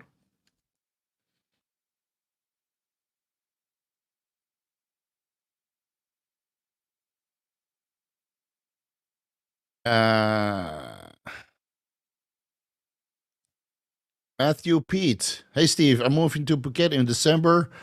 Can you get gear from the pharmacies? Yes, but it's going to be more expensive than in Bangkok. Bangkok is the cheapest. So what I want you to do is at one point or another come to Bangkok. Come meet me in the gym. I'm usually there 9 p.m. If you're a cool guy, I'll send you the Thailand starter pack. No, that's not available for public because it contains a boatload of sources that are not supposed to be public. So don't even ask. If you send me an email, said Steve, I want the Thailand starter pack. Only if I meet you face to face, and otherwise you don't get it. I'll just fucking add you to the spam filter. Don't even try. So come to Bangkok at one point. Meet me. If I like you, then I'll send you the Thailand starter pack, which contains all of the sources that are available here locally or sent into Thailand. And then you'll never have to overpay for steroids again while you're here. But yes, you can buy steroids in the pharmacy at Patpong. There's a couple pharmacies. They're either on Beach Road or in the main road. I haven't been to Patpong in a very long time.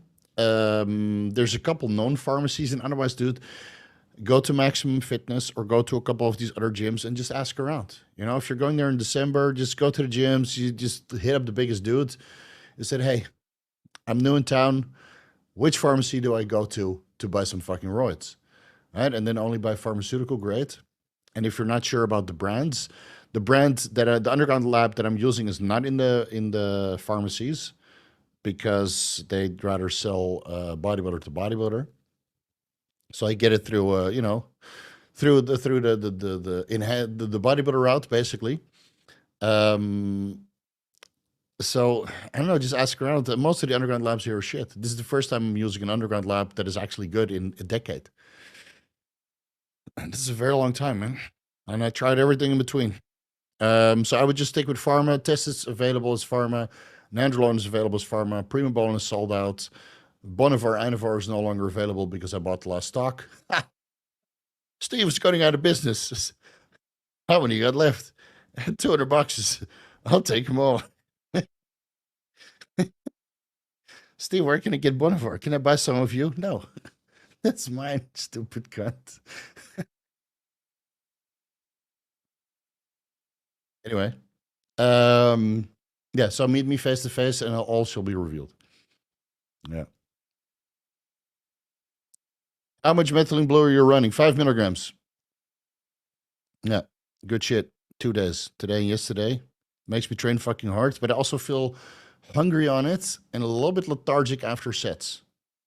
So, not really sure why, but could be, from the intestinal issues. Steve, can you elaborate the issues with calcium?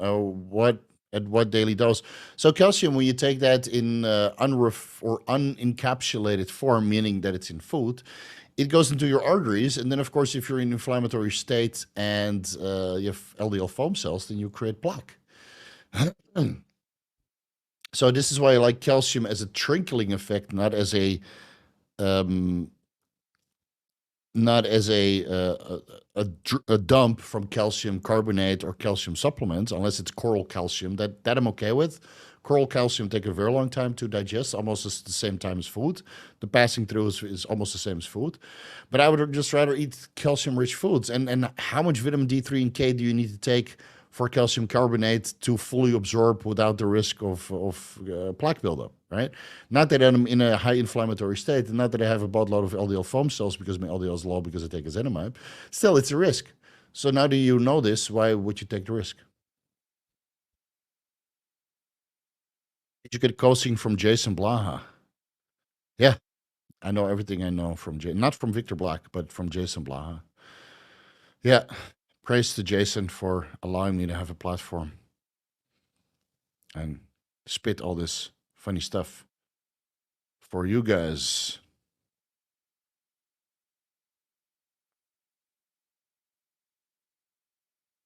As a girl, he's telling facts about the libido.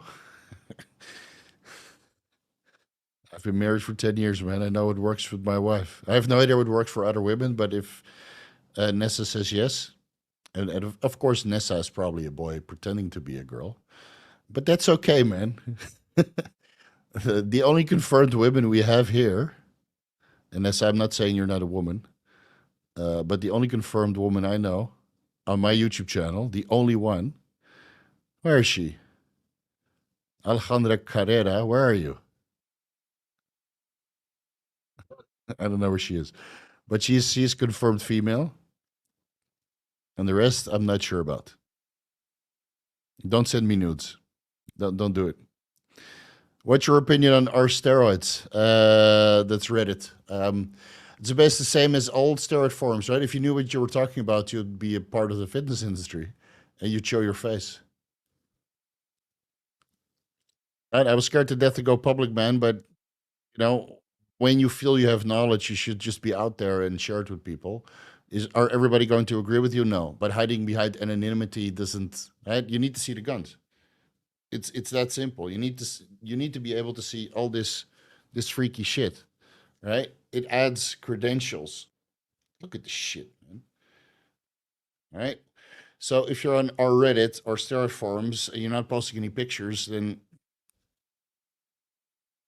how credible is it? I've seen it so many times on these message boards that people give like outlandish advice and they say they do this and they sound so convincing, and then you see the picture and there's nothing there. So I stopped going to those message boards as soon as social media became around, and now I just listen to guys who walk the walk and talk the talk and can back it up. You know. Benjamin Heights, in my sport, I cannot increase weight. I'm at 1200 total testosterone with enclomiphene, thinking to switch to a proper TRT, maybe HRT plus. If I keep the same dosage of calories the same, should my weight change? No, I don't think so. I don't think so. You might get different aromatization from injectable testosterone compared to the aromatization that you get in the testicles from the enclomiphene through luteinizing hormone signaling. So maybe your testosterone stays at 1200, but your estrogen is higher, and thus your weight increases. And are you a cyclist? And I can't tell from the picture. But the only real way of knowing is by making the switch, right? If your hematocrit is high and you need proper blood flow, then enclomiphene is a risk because it's linked to blood clots. And I know deep vein thrombosis at 0.5% in general population doesn't sound like a big risk, but those studies have not been performed on athletes with high hematocrit. So now that you know, you can make better decisions. What dose would you use melanotan to? Also, is it normal to get rashes when using it? Yeah, that's what I always got. So you can use the half a milligram to 1 milligram SubQ before tanning, and then sometimes you get these little red blotches, man. I was with Aaron Burke. I still have one file left. I was with Aaron Burke and Patty, and we're there like for 5 days, just going there, training, having fun, and we would do our morning walk on the beach. And then the first day we shot like half a milligram melanotan too. We turned into fucking lobsters. Looked like a lobster the whole day. And then we went to the gym. We still looked like lobster. Somebody came up to us and said, Steve, what's going on with your blood pressure? I said, no, man, I took melanotan too. I could barely eat that day. So, yeah, I know you guys want me tanned, but it's not going to happen. It's not going to happen. So, yeah, you can start with 0.25 milligrams SubQ. Go tanning and build your way up depending on the nausea and the blotchiness. But the red rashes eventually go away because the vasodilation that you get from melanotan to it seems to be, you get used to it over time. And of course, as you get more tanned, more dark, it's less apparent that you're a little bit rashy. Yeah, there she is, Alexander Carrera. Look at that thumbnail, man. Like this is how you recognize competitors and bodybuilders because the thumbnail is sublime, right? You guys know my thumbnail, right? Sublime. This is if you know what you're talking about, you take your best pick, you put that as a thumbnail. You don't hide behind the cat emoji. You push your best pick out there. You ask the right questions, and then you know that it's legit.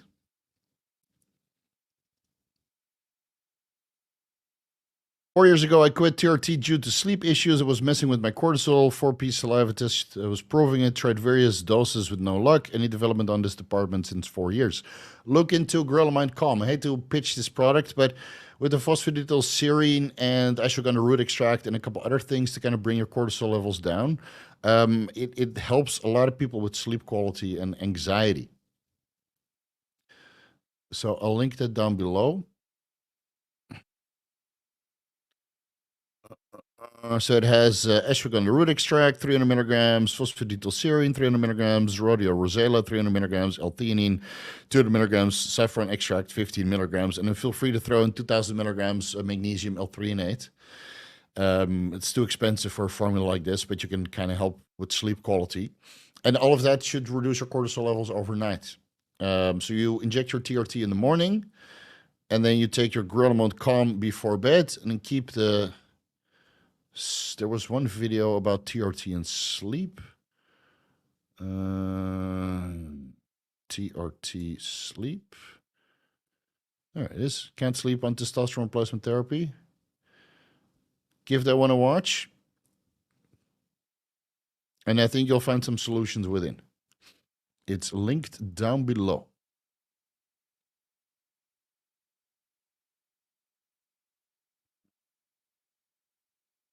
Where are we? Ah, here it is. Zavado, how do you recommend to carb cycle? Because I tried keto diet for 2 weeks and lost a lot of strength. I'm currently doing 150 carbs one day and day 10. Yeah, so it takes some time to get used to the ketogenic diet. And of course, if you take the carbs out to get into ketosis, then you need to replace that with more protein and fat. So if you were eating like 500 carbs and you take 2,000 calories worth of carbs out, you're now in a 2,000 calorie deficit. Yeah, of course you're going to lose strength. But it takes some time to get keto adapted. And once you're keto adapted, you can actually get stronger, albeit that your rep ranges are a little bit less. So instead of training in the, let's say 8 to 12 rep range, you now train in 6 to 8 for strength. I still train in the 8 to 12 rep range, but I don't really care about strength anymore because the size comes easy because I have so much muscle memory. So, you know, if you're 110 kilos and you don't even bring your cycle up over 500 milligrams or barely over 500 milligrams per week, then, well, you know that the muscle memory is training hard. And also eat a lot of food this week. So I'm not going to lie. Yeah. Also got leaner. That's the growth hormone. So maybe give it some more time, and otherwise your carb cycle according to your activity level. So maybe on chest and shoulder day you have 150 carbs, on arm day you have 100 carbs, on wrist days you have 0 carbs, on back day you have 200 carbs, and on leg day you have 300 carbs, for example. Right? So your carb cycle based on activity level seem to work well for most people. We should all strive to be at Alexandra's level. I'm just weak sauce. Oh, come on, man. You look pretty fucking jacked in your picture too. Right? Yeah, you look pretty jacked.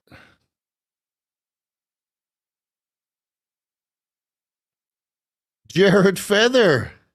What's up, bro? Did you guys see the workout video that Jared had with man, Honey Rambot? I'll link it down below. Man, I see. Honey is like tried to kill him, but he hanged. He hanged well. You're looking good, man, Jared. What are you competing soon? What's going on? I'll see you in Las Vegas. We'll do some things that are not suitable for camera, not to each other, but together somewhere with Aaron. We'll have a good time. Yeah, whatever happens in Vegas stays in Vegas, just like whatever happens in Thailand stays in Thailand. Jared Federer is a solid dude, guys. Figure Steve approved. Still got to beat Mike, but Mike gets the tremble on your rage and has murderous thoughts, so I'm probably like him too. Yeah, sounds familiar. Yeah. That's about low dose Anavar 2 to 3 times a week at 2.5 to 5 milligrams. I'm in my 40s, 31 year. I want to minimize ventricular hypertrophy and kidney issues. Dude, on 5 milligrams Anavar per day, you would not get left ventricular hypertrophy or kidney issues. So, do your blood work and man the fuck up and take your Anavar every day. At 5 milligrams Anavar per day, what you have to worry about is a reduction of your stomach lining over time, and then you need to start supplementing with glutamine, as I just have discovered this week. Or rediscovered. Nessa, I'm a girl, but I really into body chemistry and fitness. That's why I'm here. My IG is okay. All right. ASL. Instagram removed another post of mine.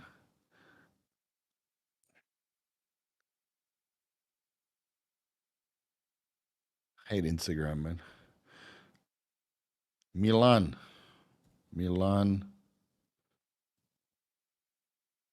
Someone.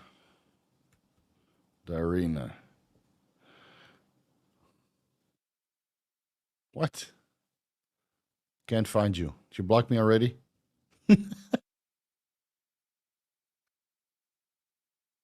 What the hell?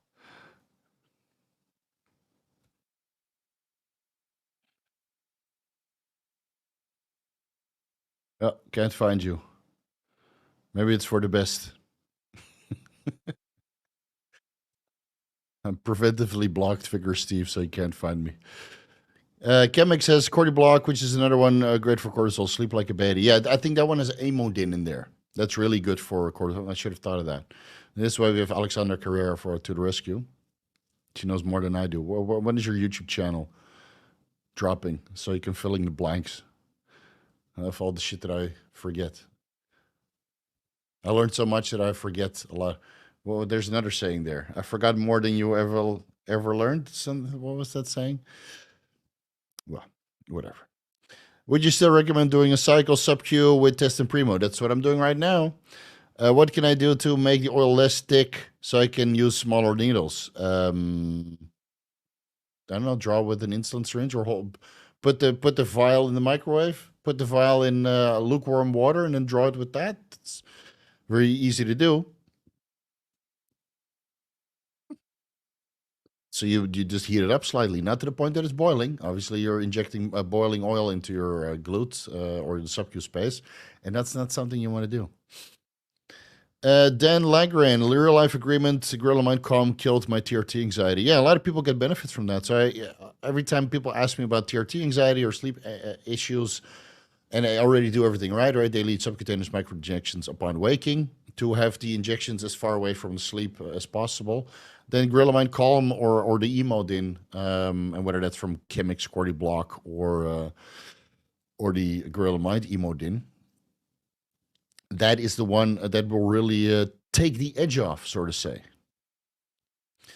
Jarrett, he was a great dude. Talking about Honey Rambot. He's a great, it was great, man. He's a great dude, basically trains just like us outside of the force reps and flex sets. Yeah, the flex sets I always found a little bit weird, but it's good for the camera. And, well, all the guys that he trains look absolutely fucking stellar. So maybe there's something to it. Maybe I should be doing that as well. Like, Make silly faces. Feels good. Yeah. Let's see. In the next one. But yes, sir, I'll be doing the UK show September 14th. Then we go to Vegas trip. Appreciate you, man. Okay. Good luck on the show, man. So you're what, 1 month out? 1, 2, 3. Yeah, 4 weeks out. Looking great, man.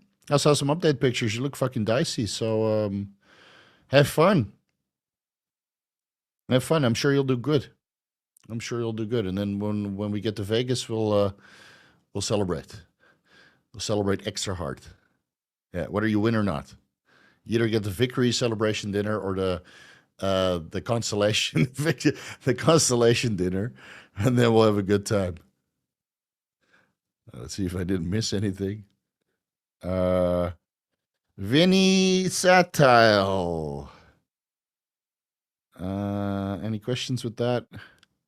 Don't see it.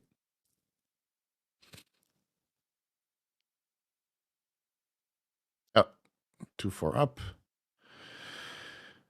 Tone Diary. TRT was actually lowering my cortisol at all times of the day, and my main problem was waking up around 6 a.m. I've been giving an adrenaline shot every morning, no matter what time I went to bed. Okay, so you get that cortisol spike in the morning. If you have a continuous glucose monitor, this might be the issue. Maybe you have sleep apnea or your glucose drops during the night. And then in either cases, you get a cortisol boost at a certain period of time. And you might be able to override that with a pre-bed administration of growth hormone. Of course, now we're throwing more drugs into the mix. But if you have a continuous glucose monitor, you can kind of see that. If there's a cortisol dip at night, and then your blood glucose levels go so low that the cortisol and glucagon release, and then you basically wake the fuck up like you took insulin before cardio, right? So that would usually coincide with profuse sweating. So if you don't wake up in a puddle of sweat, that's probably not the case. It could just be a cortisol release from sleep apnea. And that's also something you can diagnose, either with a sleep study or with the sleep apnea video that I already made.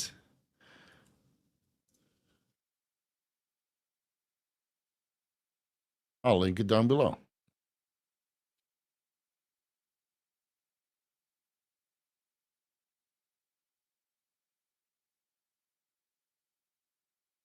What's your opinion on push-pull leg split versus bro split? You do whatever split you like. It doesn't matter, man. In my opinion, it doesn't matter at all. All that matters is that you have a good workout. That's all that matters, man. If you like to do push-pull legs, go for it. If you like to do push-pull legs A, B, right? You have an A routine for push-pull legs and then a B routine for push-pull legs, go for it. I do a bro split right now. Fucking love it. Could I make better progress if I switch to push-pull legs? Probably. But I don't fucking care because I love doing my bro split. And I'm big enough. I'm bigger than most people. I don't need to make marginal improvements by making a split and then not enjoying myself during a workout. If I want to not enjoy myself, I work for 16 hours and make money to enjoy myself a little bit later on. But going to the gym is my time. I don't want to be interrupted. I don't want anybody to tell me how to do exercises. I don't want to do exercises that I don't enjoy. And if that means that my legs are a little bit smaller or my triceps are a little bit less developed or my chest is a little bit flat, who the fuck cares? I go to the gym to have fun. Just like most of you guys go to the gym, you have fun. You don't train to step on stage and be judged and then get second place or fifth place or whatever, or first place. You know, if winning is very important for you, you got to do what you got to do. But if you're not competing, you just train how you want to train. It's that simple. And then people will tell you, hey, Steve, you should try this, you should try that. No, fuck ass. I go to the gym to have fun. Yeah, but your legs, who cares, man? You're not in between my legs. You're not sucking my asshole. So why do you care? Sorry, Alexandra, for the last remark. Yeah, it was a good video. I enjoyed that one with Jared Feather and Hani Rambot. I think if anybody is in tune with pharmacology, is Hani Rambot. He just doesn't talk about it. Taking man. Taking 11.75 milligrams Anavar pharmaceutical. Yeah, some of the compounding pharmacies in the US, they make funky dosages. Sublingual pre-workout. On days off, I'm splitting the dose. Is it recommended to do sublingual too? Yeah, I sometimes take it orally if I don't feel like the hassle. Sometimes I take it sublingually. Sometimes I just forget and I just take it orally with the rest of my. And it's got good results, muscle wise.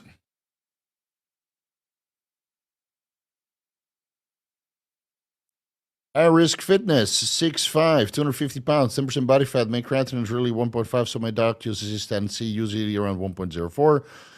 Doc's not worried. Yeah, it's both a little bit on the high side, but again, cystatin C can be elevated from multitude of different causes as well.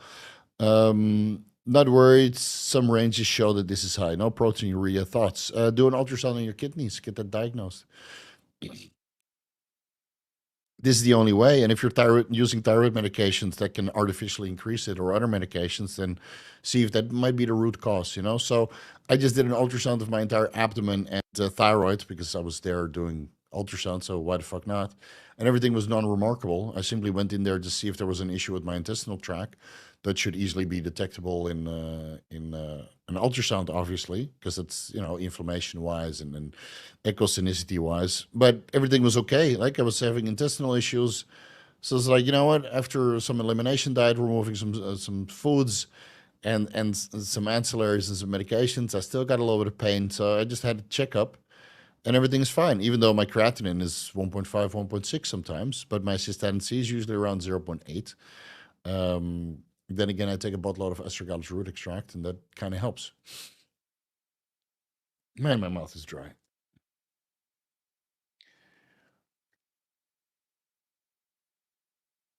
You try to talk for 2.5 hours straight without refreshments. NAD plus glutathione injectable advice, dose and frequency, intramuscular, subcutaneous. I would prefer intravenous, but if you can't do that, then I would do 50 milligrams NAD plus and 600 milligrams glutathione intramuscularly, maybe 2 or 3 times a week. Yeah. Yeah. Cool shirt. Yes, everybody loves this shirt. It's the best shirt ever. I got it in Japan. Maybe I should just fucking link this company down below all the time.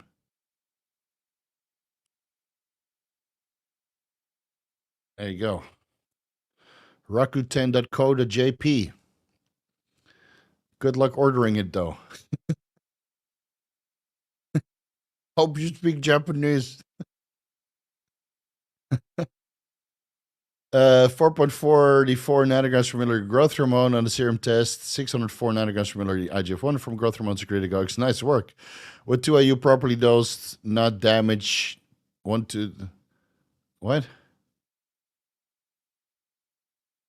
I mean, if you're already getting this high from growth hormone secretagogues, the generic might not do any more. But you can try 2 IU's generics, you know, for a month, and then see what their normal numbers are. Also, why did you buzz cut all your hair off? Your old hair was cool. I just don't like hair. I like bald. People want me to do this and that, and I wish people could take me for who I was. They want me to grow a beard, and they want me to grow my hair back. I just wish people could take me for who I am. Stop projecting your hair on me. Stop projecting. I don't give a shit. Never tried GH. Thinking about adding GHRP2 to dip in my toes. Thoughts? Go for it, man. You don't need my approval. You're an adult, right? Go for it. Fuck. Come back, you know, 6 months later, tell us how it went. I guess my Magdy's strong question won't get answered anytime soon. Why? Do you think that amongst all questions, you're entitled to get your questions answered? Nikolai, all right. Since you're being such a little baby about it, let me scroll up. How weaker is Acti Strong compared to Anavar? A lot weaker. It's not a steroid. My wife got some result out of it from muscle memory. I got some result out of it from muscle memory. But if I were to compare Actisterone at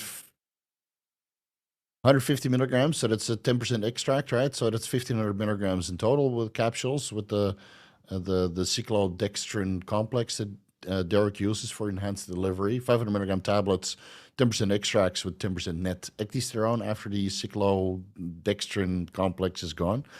So if you take 150 milligrams ecdysterone per day, I would say that that's comparable to maybe 2.5 milligrams Anavar without the hardness.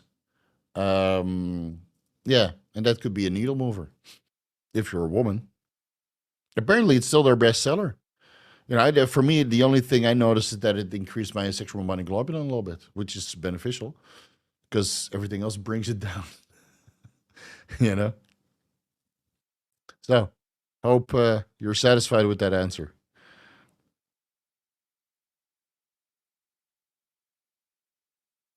TRT, all bloods in range except hematocrit, 53. Got a random hive 7 years ago, took Zyrtec, can't get off of it. Severe itching. Change your surroundings because you're itching from something in your surroundings. It sucks. You probably don't have it on holiday. All right. Could it be leaky gut? I don't know. It sounds like a medical condition that you need to discuss with a medical professional. Came off TRT for 6 months, still had the same symptoms. Hematocrit 47. Next time you're going for blood work, drink 1.5 liters to 2 liters of water, and see if your hematocrit is still elevated. I'm not sure if Zyrtec elevates hematocrit. I have never looked into that cause of that particular medication because Zyrtec is not something I discuss or research or take. And the hives, it might be from your surroundings. So maybe you change your surroundings, you could get off the Zyrtec, and then hematocrit is magically in range again. So.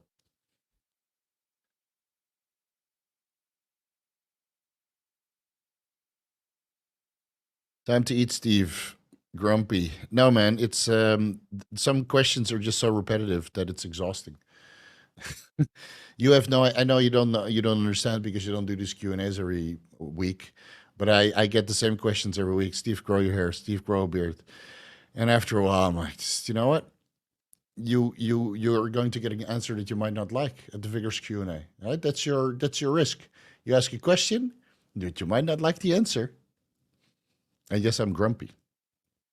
I'm very grumpy. Get used to it. And otherwise, well, go to Chase Irons, man. He's never grumpy. He's starting in 3 minutes. Go ask him why he doesn't shave, why he doesn't grow his hair. Let's see what Chase Irons has to say.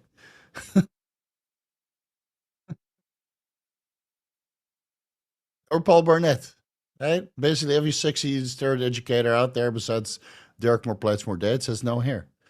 So.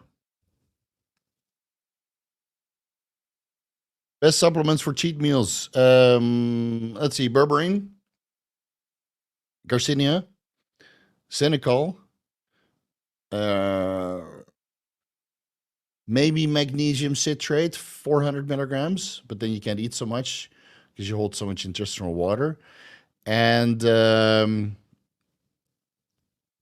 let's see. That's about it. Eat your proteins first, and then your carbs, and then your desserts. Bro, chill. How about you go on fucking timeout? Fuck off. Chill. Tell me to chill. I'll put you in timeout, little boy. Yeah, it's direct. It's blunt Dutch directness. Get used to it, man. Get used to it. Chase is never grumpy. You're right. He just tells people they're retarded and moves on. Oh, really? Honestly, dude, I can't imagine what like school teachers must go through. Like my mom was a math teacher, right? And I'm sure after like a decade or something, she was like, "Oh, here we go again. Same fucking bullshit question." Did you guys see the Hyde Protocol short that I made on Instagram? Like last week, I lost my fucking mind because somebody asked about Hyde Protocols. It was a member. I had to block him.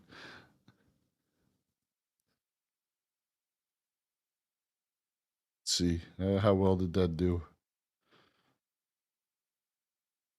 62,500 followers. Oh, it's 18,000 views on that Hyde Protocol. I'm sure people are bitching.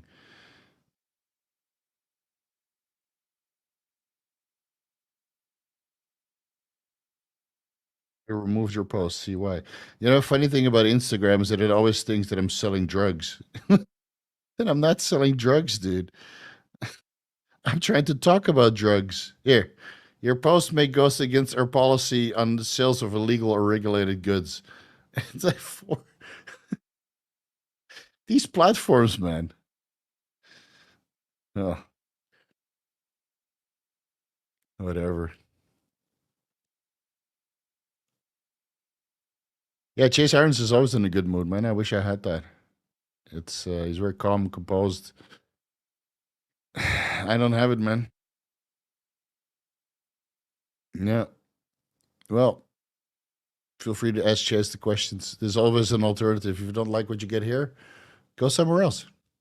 After seeing Steve fully shaved for so long, it will be weird to see you with a beard. I just don't like hair, man. I just don't like hair. But you expect clicking on this Q&A. Yeah, you never know what you're going to get, man.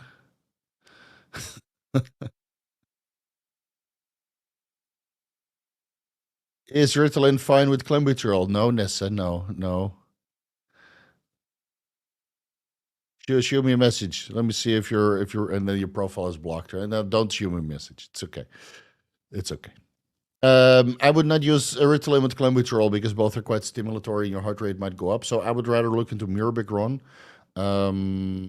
And if you want to lose fat, look into 7-keto DHEA. It's reasonably benign for women.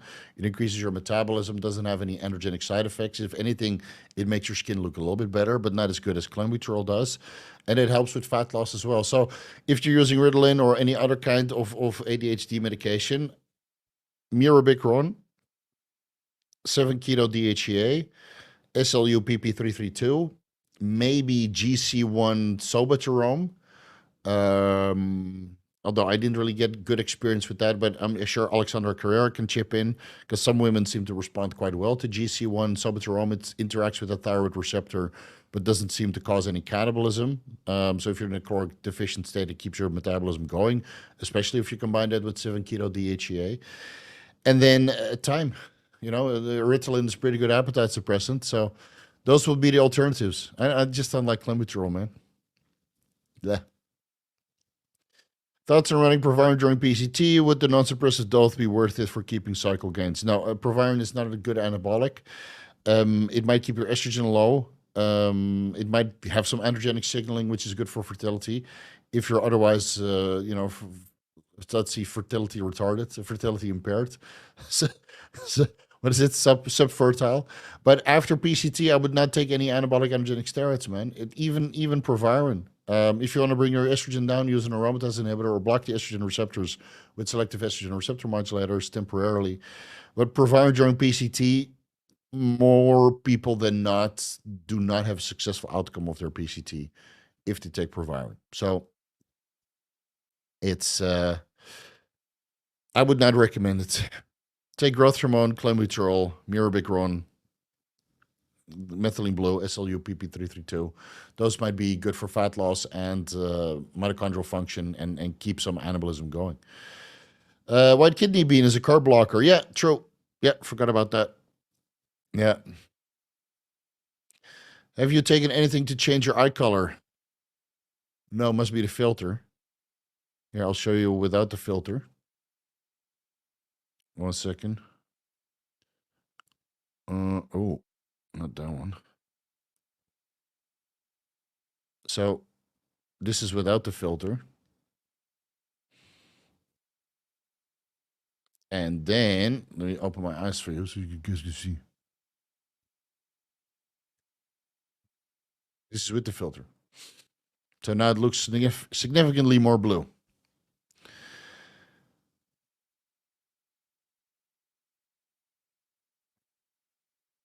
Do you like to travel? Yes, man. I'll travel a lot. Yeah. Is my code no longer active on Gorilla Mind? No, that should work. And otherwise it will be hell. Vigorous. Code vigorous, man. Alexander Carrera, 7-keto DHEA is great. Always part of my supplements when cutting. Yeah. Yeah. Try GC1, did notice a slight benefit. How much milligrams did you run? Because what was it? 100 milligrams seems to be like the sweet spot dose, but it's kind of expensive. Is it fun to take amps and vials in your hold luggage? I would put it in my checked-in luggage. That's what I did when I went to Dubai and Holland. But I would not do that when I go to Australia, Sweden, or United States. Luckily, when I go to the United States, I know a guy. You go to Las Vegas, stairs are flowing, man.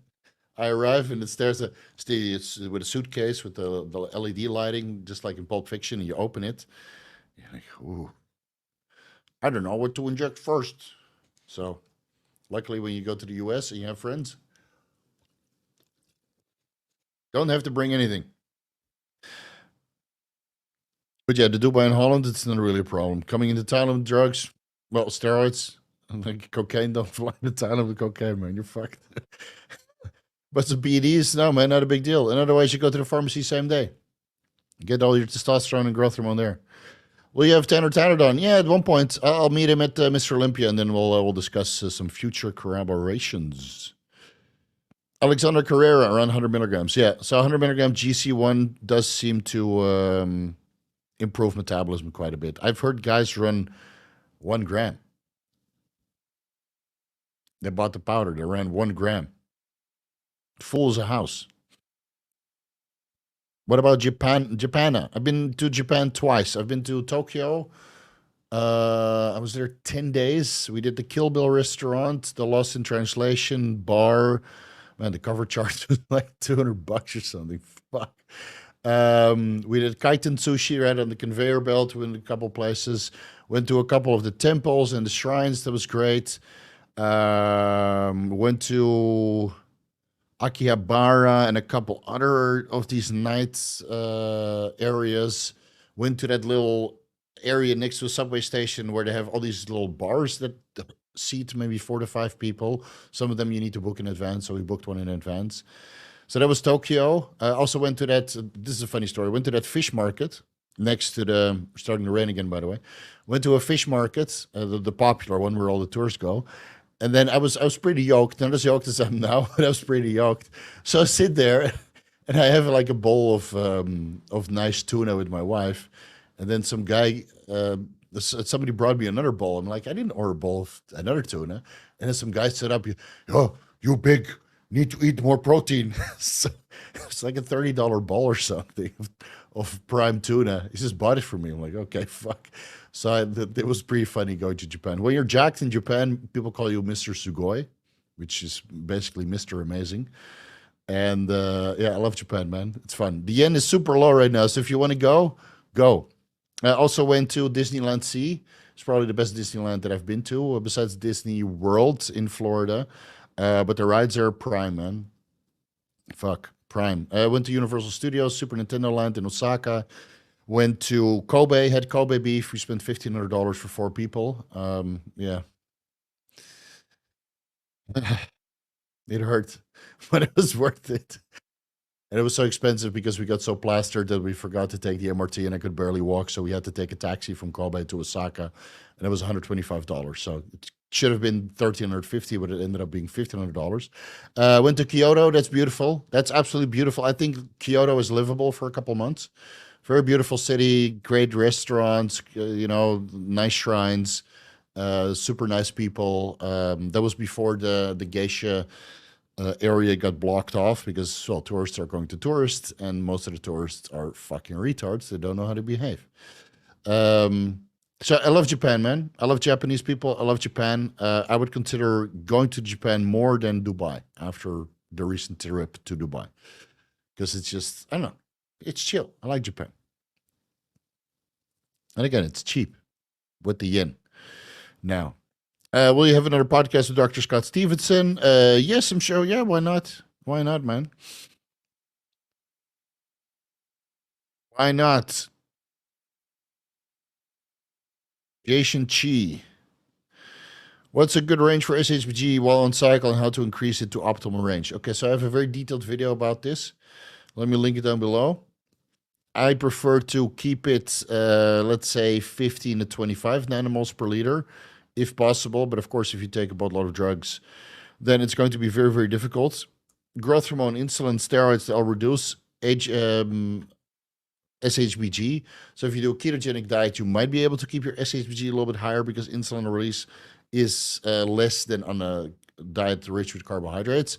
And thyroid medications, ecdysterone, progesterone, or selective estrogen receptor modulators, or keeping your estrogen somewhat towards the top of the reference range, might be able to keep SHBG somewhat high. Then again, I'm going to run 150 tests, 150 Primo, 300 Mastrone, 50 Winstrol, 25 Tren, and 70 milligrams Anavar per week.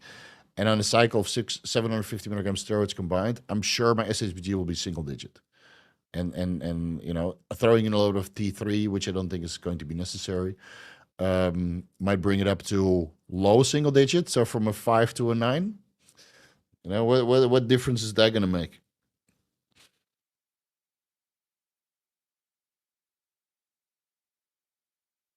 I haven't talked about 5-MeO-1MQ for a while. Is it still relevant for fat loss? Yeah, it's very relevant. If you're like 6% body fat or lower in fat loss stalls, because nicotinamide adenine dinucleotide recycling in adipose tissue just increases as your body fat levels go down. So you have less fat metabolism within the adipose tissue itself. Then less is able to be liberated. And that's where the 5-MeO-1MQ comes in. So when you're, you know, getting very, very lean, or you want to speed up the fat loss really, really fast, I think nicotinamide mononucleotide at 150 milligrams to 200 milligrams with meals over the day. So let's say 800 milligrams to 1,000 milligrams NMN over the day. And if you want to go with NR, go with NR. I don't really give a shit. It's your choice, your money. You can decide if you want to go with NMN or NR to increase NAD plus levels, or go with injectable IV NAD plus. And then 50 milligrams 5-MeO-1MQ morning, evening, and pre-workout around the same time that you would otherwise have your workout on your rest day. So it's 150 milligrams 5-MeO-1MQ. And that seems to boost fat loss quite a bit. How that stacks with SLU PP332, I'm not sure, right? Will I get down to 6% before the Mr. Olympia? Probably not, right? I like to do it slow, because if I do a fat loss fast, then I just get moody and lazy and complacent, and then I'm not very enjoyable to be around. So maybe at one point or another.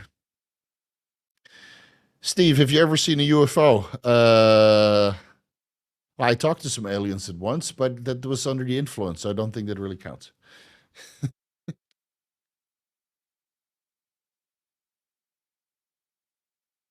Seen a lot of unidentifiable flying objects, but every time it was high. So, again, doesn't really count. Never got probed, though. Shinjuku has a small bars. Yeah, I think I've been there. Japan is all around amazing. Yeah, Japan's fun, man. People are a little bit difficult. The younger generation is easier to get in touch with. Literacy, like English literacy, is still a bit difficult. But I think if you go there, you're well behaved. You're not, you know, not a obnoxious drunk foreigner, not loud, not just you know, just composed. I think Japan is a great place, man. It's a great place. I like it there. I like it a lot. Could I live there? Maybe Kyoto for like 3 months. Tokyo, too crowded. Osaka, too crowded. But Kyoto, I like. Yeah. Kind of like Luang Prabang in Laos. I also like that. I could not live there for 3 months, though. Maybe a month.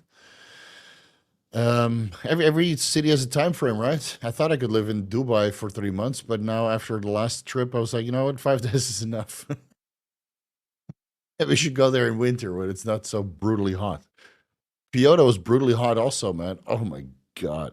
And of course, my best friend's like, yeah, let's go to this temple up in the mountains. Walking up for like 2 hours. I was soaked. I was soaked. You look tired. All right, so there's 2 people that tell me today. Okay, maybe it's time to close the stream, huh? Yeah, maybe I should go to bed. Is Centerfree worth spending money at? If you can't get anything else, then yeah.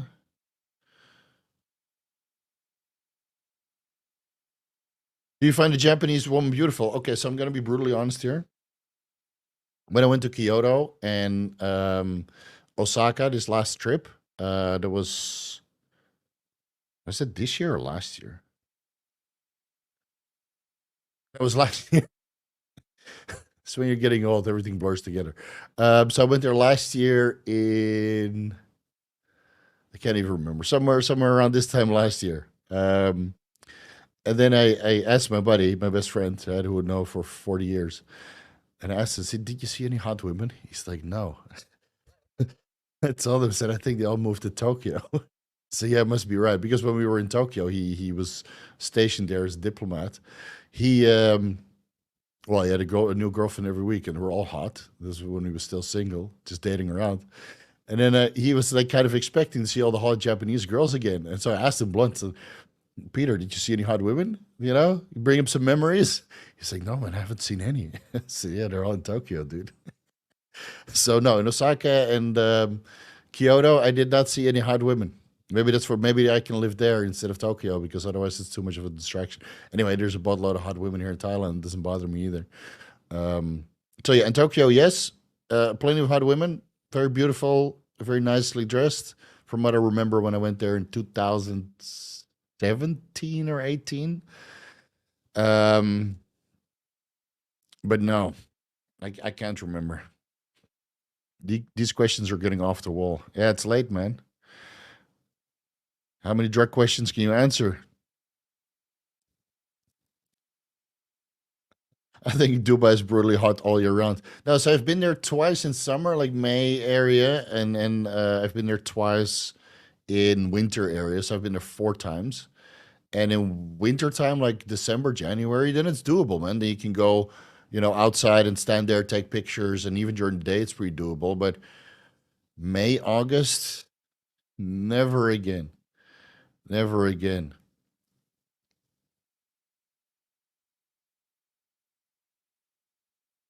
He has connections with politicians. Oh, I have connections with police, military, politicians. I'm the odd one out. And then again, most of these people have performance enhancing drug questions also. So, and my best friend, he just ended up being government. He did well for himself, man. He did well for himself. He's the only other Dutch guy that I know that actually went somewhere, and that's why I love that guy to death because everything he set out to accomplish, he did. And I thought the guy was never going to get married, so I on his wedding, I was the best man on the both weddings. So I gave two different speeches, and then the one in Holland, I told him, said, I thought this guy was never going to get married. I thought this guy would never settle down, and then I realized he was waiting out. What I didn't say, obviously, is that he introduced me to like hundreds of women. While he was still single, he had a new girlfriend. And my wife after a while was like, "How many girlfriends does Peter have?" It's like, uh, I'm sure the women, the girlfriend Peter had when he was in a relationship and he was meeting all the girls that I was dating. Steve has a new girlfriend every time, and she was probably asking the same things like, "How many girlfriends does Steven have?" I don't know. There's a time and place for everything, right? So yeah, he did well in life. That's what I want to see. I want the people that I love and respect do well in life. Nothing makes me more happy than people that actually deserve it get there. You know.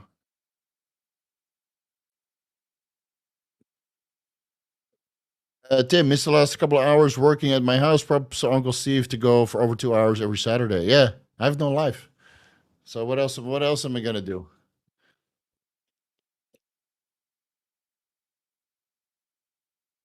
I got all my marital obligations. Maybe that's why I look so tired. Yeah, I just see this fucking. That's it. It's not the workout that I had. It's like getting the job done. No, my wife's already sleeping. I have to get that out of the way first, man.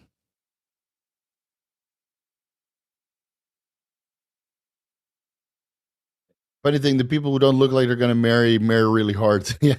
No, but you gotta sample the fucking options, right? Because I mean, let's be honest, that there's not so much marriage material, whether that's with the guys or the boys. So if you think you're marriage material, you got an education, you traveled the world, you're financially secure, you're composed, you have fucking goals, you can make things happen, you're fucking connected out of your ass, then yeah, it takes some time to find a matching partner. I mean, I sampled a lot, man, before I met my wife. And then with my wife, I knew, right? You know within a couple weeks, and then you confirm that by waiting a little bit longer. But you marriage you should only do once. And that's the biggest decision of your life. So buying a house is easy. Maybe the second biggest decision is kids because you want to do that with somebody you love, and you shouldn't take that lightly, in my opinion. So he waited until he was 40. His wife is now 34. She's lovely. She's well traveled. Comes from a great family, very intelligent. It's one of the few women's that is in my favorite of all time favorite women. So I kind of pulled him aside in Japan. I said, don't wait too long with this one because you're not going to get so many chances like this. She's like, yeah, I know. I know, I know. So you didn't wait too long. So you waited only a couple months or something before you married. And I think that marriage will last indefinitely, just like my marriage I expect to last indefinitely. But yeah, you should not take that lightly. You should sample hard. And if it means that you married at 30 or 40, so be it, man. From my experience, those marriages last better than the guys that got married at 25.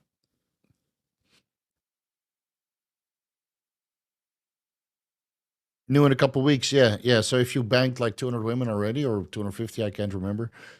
If you've gone to, if you've gone through the ringer and you're well traveled and you've interacted with so many women from different cultures, then it's easy, man.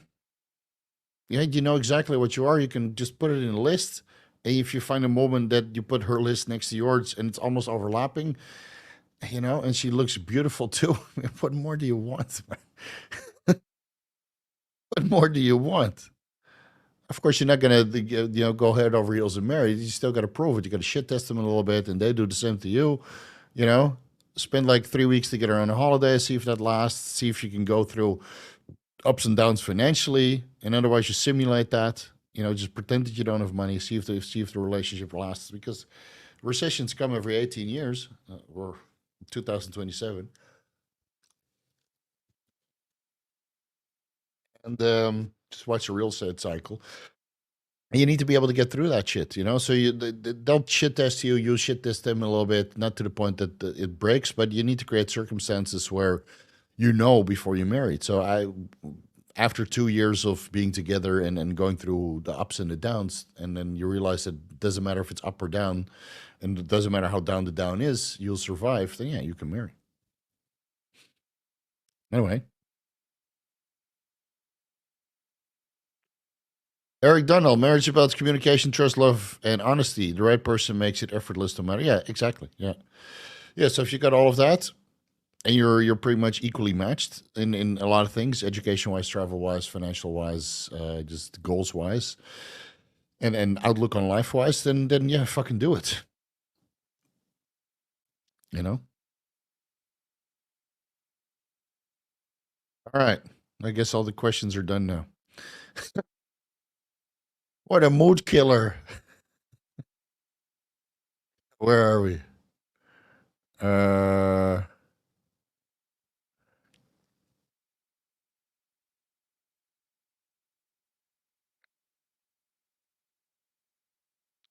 uh, Everybody already moved over to chase irons because I started talking about marriage. Marriage. Oh no. Let me see if we can find something cool to answer. Not really.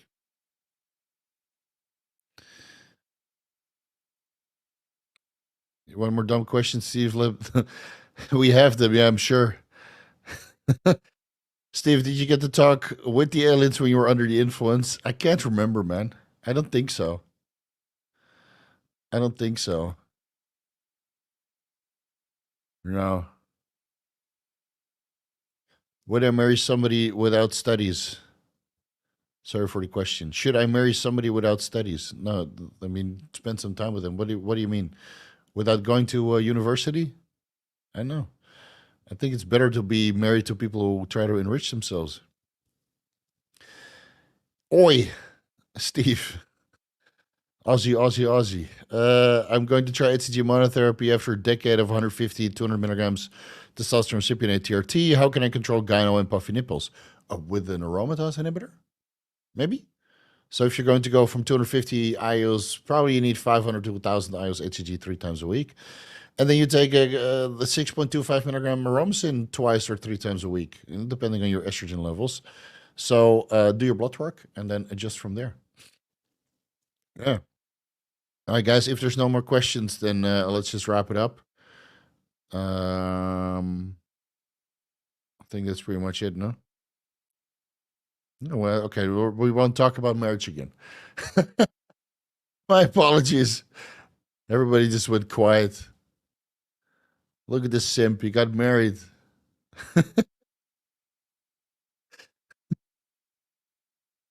Yes, he doesn't study university, but he treats me like a queen, but my family doesn't like him because of the study situation. Well, I mean, if he makes money, then you don't need a university degree to take money. So you have to look into it long term. So let's say he treats you like a queen now, but at one point in time, he doesn't know how to make ends meet because he doesn't have a degree. It's not long term. I know plenty of guys without university degrees that make ends meet and grow and grow and grow and grow and grow. I mean, the bodybuilding community is a prime example of that. People go to the gym, they work on their social media, they have no fucking degree to show for it, and they make killer money. They make 10, 20, 25, 50, 100K a month. That's more than you can make with any degree. I made pretty good money with my degree. I could be making maybe, I don't know, $10,000, $15,000 a month now before taxes. Make a lot more as an entrepreneur. So if he has some entrepreneurial skills and he knows how to envision the future, then yes, treating the woman like a queen is not enough. You still need to make ends meet, man, especially as a man. That's your fucking role and duty. Because otherwise, what are you going to do? Ask the girl to do OnlyFans? This is not the way, man. This is not the way. Igor, I want to hear about relationship, life, career. It's nice to learn something useful. I guess you just got to live life. You got to live life and make the best of it, and enjoy yourself in the process. Yeah. But the ultimate goal is just to be in a good place. And however you get there, this obviously not by hurting other people in the process, but ultimately it's just about you being in a good place. And if you can share that with somebody that also has the same goals, then that's the best thing in life. And then the next logical step is to make babies and put them in a position where they're not going to be as miserable as your child. Not that I had a bad childhood, but it could be a lot better. Fuck me, man. Yeah. The meaning of life is to experience life. I agree. Yeah. Actually, the meaning of life is to give meaning to the universe because now we're here to observe it, and now the universe has a purpose, right? Or at least meaning. Because what would the universe be without us to observe it? Old guy here, still married, half poor but happy. Yeah, work on that, man. Get that money. Get that money. All right, guys, let's leave it here. This was a fun stream. I hope my mood was good. Sorry for all the blockades, but hey, you ask me dumb questions, you get dumb answers. I'll see you guys next weekend. Peace out. There will be no, actually, all weekends are I'm going to be here because I'll do a small holiday break at the beginning of September, but that's Sunday to Tuesday. So don't worry, I'm not going anywhere. I'll be here every Sunday until I go to Las Vegas, and then you are going to have to miss me for 2 weeks. But I'm sure you guys will manage. All right, guys, peace out. Enjoy your weekend. Go over to Chase Irons podcast. I think he's live now, and then go ask him if he wants to shave his hair or not. All right. Don't buggy me with him with that question, but all right, you guys know what I mean. All right, peace out. See you later. Enjoy your weekend.